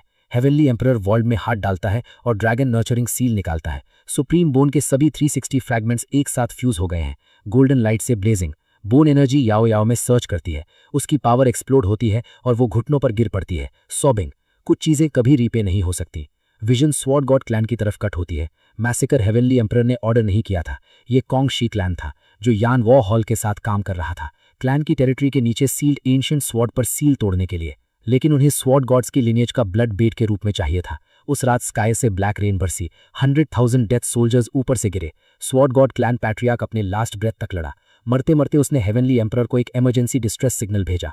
उस वक्त हेवनली एम्परर नॉर्दर्न रेल में था, एक ब्लड डीमन अपराइजिंग सप्रेस करने में। सिग्नल मिलते ही उसने स्पेस टीयर किया, लेकिन हाफ स्टेप देर हो गई। पूरा क्लैन वाइप आउट हो गया। बस एक सर्वाइवर बची, यंग एक्सेवी रूइंस में छुपी। हेवनली एम्परर ने एक्सेवी को निकालने के लिए लड़ा। कॉन्गशी क्लैन के 3 quasi emperor power houses heavenly emperor को मारने और सील प्रोटेक्ट करने के लिए मूव किए। उसकी लेफ्ट डुअल प्यूपिल ओवरलोड हुई। उसने अनाइलेशन वॉइड स्लैश अनलीश किया और उनमें से एक को आउट किया, दूसरे दोनों क्रिटिकली वुंडेड। लेकिन प्रोसेस में उसे कॉप्स गॉड कर्स हिट की। उसके पास रिट्रीट करने और हील करने के सिवाय कोई चारा नहीं था। वोंग टोंग ने हेवनली एम्परर की कॉन्गशी क्लैन के साथ बैटल की एडिटिंग टेक्निक से रिकॉर्डिंग की, लेकिन पहला हाफ कट कर दिया जो कॉन्गशी क्लैन को मैसेकर कमिट करते दिखाता है। उसने बस हेवनली एम्परर का वो क्लिप रखा जब वो ब्लेड स्विंग कर रहा था और स्वॉर्ड एनर्जी क्लैन की टेरिटरी में रिपल कर रही थी। फिर उसने 3 सपोजिट स्वॉर्ड गॉड सर्वाइवर स्टेज किए, हेवनली एम्परर को किलर बताते हुए। स्वॉर्ड गॉडेस रिकंसिलिएशन सील के अंदर की सच्चाई देखना फिनिश करती है। वो सडनली स्वॉर्ड ड्रॉ करती है और वॉइड को स्लैश करती है। हवा के स्कार से पैट्रियार्क की विल का एक फेंट रेमिनेंट सरफेस होता है। आवाज रैगेड, तुमने आखिरकार सच्चाई देख ली। वो स्वॉर्ड ड्रॉप करती है और हेवनली एम्परर की तरफ वॉक करती है। उसके लेफ्ट आई के नीचे पुराने स्कार को जेंटली छूती है। ये तुम्हें मुझे प्रोटेक्ट करते वक्त मिला था, है ना? हेवनली एम्परर उसका हाथ अपने हाथ में रैप करता है और सॉफ्टली जवाब देता है, ये सब पास्ट में है। रिकंसिलिएशन सील डिम होती है। बस एक सीक्रेट मीटिंग में वॉन टैंग की आवाज थ्रू आती है। एम्प्रेस कॉन्सॉर्ट, क्या तुम्हें पता है तुम्हारा Liu clan actually white lotus blood line से डिसेंडेड है? उन्हें हेवनली एम्परर की डिमोनिक कल्टीवेशन सप्रेस करने के लिए अंडरवर्ल्ड सी में सील किया गया था। उसने ब्लड सी के लॉर्ड से एक डील की, 3 इयर्स में जब ब्लड सी फ्री होगी तुम्हारा पूरा ल्यू क्लैन ब्लड पपेट्स में टर्न कर दिया जाएगा। ल्यू चोंगचेंग स्नैप करती है, लाइस, हिज मैजेस्टी ये कभी नहीं करते। वोंग टोंग एक कोल्ड लाफ निकालता है। वो हेवनली एम्परर के रेजिडुअल ब्लड एसेंस से एक इल्यूजन फैब्रिकेट करता है और एम्प्रेस कॉन्सॉर्ट को प्ले करता है। उसमें हेवनली एम्परर अंडरवर्ल्ड के एज पर खड़ा है, ब्लड सी लॉर्ड की शैडो को फेस करते हुए। वोंग टोंग उसे प्राइम करता है। द ओनली वे आउट ये है कि हेवनली एम्परर के इंपीरियल ब्लड से व्हाइट लोटस को वाटर करो और ब्लड सी को रीसील करो। अगर तुम ये खुद नहीं कर सकती, मैं हेल्प कर सकता हूँ। बस उसे कंडेम करने का प्रिटेंड करो, उसे रिकंसिलिएशन सील में ल्योर करो रिफाइन होने के लिए, उसका प्योर इंपीरियल ब्लड एक्सट्रैक्ट करो और मैं एक सीक्रेट टेक्निक से इसे व्हाइट लोटस में ट्रांसफर करूंगा। तुम्हारा क्लैन कंप्लीटली सेफ रहेगा। हो जाने पर मैं स्वेयर करता हूँ उसकी जान नहीं लूंगा। बस उसकी कल्टीवेशन स्ट्रिप करो। तुम दोनों कंट्री साइड में रिटायर कर सकते हो। ल्यू चिंगचोंग महीनों तक इस पर एगनी में रहीं। आखिरकार उसने अपने दिल के ऊपर अपने लोगों को चुना। उसने वोंग टोंग से एक हेवनली दाओ ओथ स्वेयर करवाया कि हेवनली एम्परर की जान नहीं लेगा। अब सच्चाई सामने है। ल्यू चिंगचोंग कंप्लीटली पेल हो जाती है। ब्लड सी, एक्चुअली क्या हुआ? हेवनली एम्परर साय करता है, एक हाथ वेव। रिकंसिलिएशन सील सच्चाई दिखाती है। अंडरवर्ल्ड के एज पर heavenly emperor blood sea lord को फेस नहीं कर रहा था। वो खुद को एक प्रिजन के रूप में यूज कर रहा था, ब्लड सी लॉर्ड को अपने बॉडी के अंदर सील करते हुए, हर सिंगल डे ब्लड स्टोन की एगनी एंड्योर करते हुए। वो टाइम जब उसका ऑरा डिमोनिक एनर्जी से सर्च करता था, वो सप्रेशन होल्डिंग था। मैं कभी डार्क साइड पर नहीं गया। हेवनली एम्परर अपना टॉप उतारता है। उसके चेस्ट पर white lotus seal quiet radiance के साथ ग्लोइंग। तुम्हारी क्लैन की व्हाइट लोटस बहुत पहले से मेरे इंपीरियल ब्लड से नरिश्ड और वार्म्ड है। 100 ईयर्स का ब्लड सी थ्रेट 3 इयर्स पहले रिजॉल्व हो गया। ल्यू चिंगचोंग जमीन पर क्रम्बल हो जाती है, अनकंट्रोलेबली सॉबिंग। मुझे लगा था मैं अपने लोगों को बचा रही थी, पूरे वक्त बस तुम्हें हर्ट कर रही थी। हेवनली एम्परर क्वाइटली उसे उठाने में हेल्प करता है। तुम्हारा दिल, मैंने एक बार भी तुम्हें ब्लेम नहीं किया। रिकंसिलिएशन सील के अंदर विजन्स रैपिडली फ्लैश होती हैं। हर दूसरी एम्प्रेस को वोंग टैंग ने उसी तरह मैनिपुलेट किया था। 100 फ्लावर्स एम्प्रेस के अकेले बेटे को एक सोल डिवोरिंग बोन कर्स हिट हुई। वोंग टोंग ने झूठ बोला कि हेवनली एम्परर ने उस पर लगाई है और इसे ब्रेक करने का एकमात्र वे हेवनली एम्परर की डेथ है। रियलिटी में हेवनली एम्परर ने पहले ही उस बॉय को क्योर कर दिया था, लेकिन वोंग टोंग का इल्यूजन क्योर को कंप्लीटली हाइड कर देता था। मिस्टिक आइस एम्प्रेस कल्टीवेशन के दौरान कंट्रोल खो गई। उसे सर्वाइव करने के लिए एक 10,000 ईयर आइस हार्ट चाहिए था। वोंग टैंग ने क्लेम किया कि यह हेवनली एम्परर के वॉल्ट में लॉक्ड है और उसने देने से मना किया। रियलिटी में हेवनली एम्परर ने पहले ही इसे एक पिल में रिफाइन करके उसे भेज दिया था, लेकिन इल्यूजन ने उसे पिल देखने से अनेबल बना दिया। बदले में उसने हेवनली एम्परर को एक फैब्रिकेटेड विजन में उसका मजाक उड़ाते देखा। रीजिंग फ्लेम एम्प्रेस के क्लैन का सेक्रेड फायर डाइंग था। इसे रीइग्नाइट करने के लिए हेवनली एम्परर की सोलर ट्रू फ्लेम चाहिए थी। वोंग टैंग ने हेवनली एम्परर के रिफ्यूज करने का फेक विजन बनाया और क्लेम किया कि ट्रू फ्लेम पाने का एकमात्र वे फोर्स से लेना है। रियलिटी में हेवनली एम्परर ने पहले ही ट्रू फ्लेम की कोर एसेंस का एक स्ट्रैंड सेपरेट करके उसके कल्टीवेशन रिट्रीट पर हाइड कर दिया था, वो भी एक इल्यूजन के नीचे buried. Star moon empress celestial science पढ़ रही थी और उसे एक प्रोफेसी मिली, a ground star falls, the celestial emperor meets his end. Wong Tang ने स्टार रीडिंग के साथ टैंपर किया, फॉलिंग को हेवनली एम्परर की तरफ रीडायरेक्ट किया और असेंशन को खुद की तरफ। लेकिन ट्रू सेलेस्टियल इमेज एक ग्राउंड स्टार को गोल्डन ट्रिब्यूलेशन अंडरगो करते दिखाता है, shining across all eternity. Star cloud empress ultimate sword art master करने पर ऑब्सेस्ड थी। वोंग टैंग ने उसे बताया ये एक डिमोनिक टेक्निक है कि ये केवल उसी को मारकर रिफाइन हो सकती है जिसके लिए मेंट है। उसने भी हेवनली एम्परर के उसे सप्रेस करने और उसका सॉर्ड मैनुअल स्टील करने की फेक इमेजेस बनाई। रियलिटी में sword art imperial blood lines के लिए ही मेंट थी, कोई और इसे कल्टिवेट करे तो डीमन हो जाए। हर एम्प्रेस अपनी ओन ट्रूथ देखने के बाद सब घुटनों पर गिर जाती हैं, ब्रेकिंग डाउन। हम ब्लाइंड फूल्स थे, प्लीज हमें पनिश करो। लेकिन हेवनली एम्परर बस कहता है काम और स्टेडी रहो। वोंग टैंग ने जो किया वो ह्यूमन नेचर पर प्रे करता था, फियर पर, लव पर, उन चीजों पर जो हम सबसे क्लोज रखते हैं। ये तुम्हारी गलती नहीं है, मैंने पहले देख लेना चाहिए था और तुम सबको सेफ रखना चाहिए था। हेवनली एम्परर रीइंकार्नेशन सील के सेंटर की तरफ वॉक करता है। गोल्डन लाइट हर डायरेक्शन में फ्लड होती है। वो सील को एक ब्लेड की तरह रेज करता है, हर ट्रूथ इल्यूमिन करने के लिए। इस दिन से 3 रेल्म्स में अब कोई इनजस्टिस नहीं होगी। एक इंस्टेंट में गोल्डन लाइट पूरे हेवन और अर्थ पर स्वीप होती है। हर टैम्पर्ड मेमोरी, हर बरीड ट्रूथ, सभी लिविंग सोल्स पर आसमान से लाइट की तरह बरसती है। जिस किसी ने भी हेवनली एम्परर के साथ रॉन्ग किया था अब रियल देखते हैं, रिग्रेट और शेम, रेवरेंस और ऑ, ये सब एक टाइड की तरह फ्लड होता है। हेवनली एम्परर का ऑरा फिर से सर्च करता है, ग्रेट एम्परर के रेल्म की लिमिट्स को ब्लास्ट पास्ट करते हुए। वो रीइंकार्नेशन हेवन अर्थ रेल्म में स्टेप करता है, सभी लिविंग बींग्स को देखता है, आवाज एक डिवाइन डिक्री की तरह इफेक्टिव। इमीडिएटली 3 रेल्म्स के लॉज रीराइट हो रहे हैं, एक नया सेलेस्टियल ऑर्डर एस्टैब्लिश होगा, सब अंडर हेवन ओवरसी करते हुए। जिनके साथ रॉन्ग हुआ है वो आगे आए और बोलें, दुष्टों के पास छुपने की कोई जगह नहीं बचेगी, पीस रेन करेगी। 9 एम्परर्स अपनी राइटफुल प्लेसेस लेते हैं, सभी 10,000 रेल्म्स बाव करते हैं। रीइंकार्नेशन सील हेवनली पैलेस के सामने एक मैसिव डिवाइन स्टील में सॉलिडिफाई होती है। स्टील सच्चाई कैरी करती है, डिसेप्शन और कंस्पिरेसी के खिलाफ एक eternal monument. Heavenly emperor binding bing का हाथ और सॉर्ड गॉडेस का हाथ लेता है और पैलेस गेट्स की तरफ वॉक करता है। वो पलट कर देखता है, आंखें सभी लिविंग सोल्स पर स्वीप करती हैं। पास्ट का पेन प्रोलॉग बन गया है, आगे का रास्ता हम साथ चलते हैं।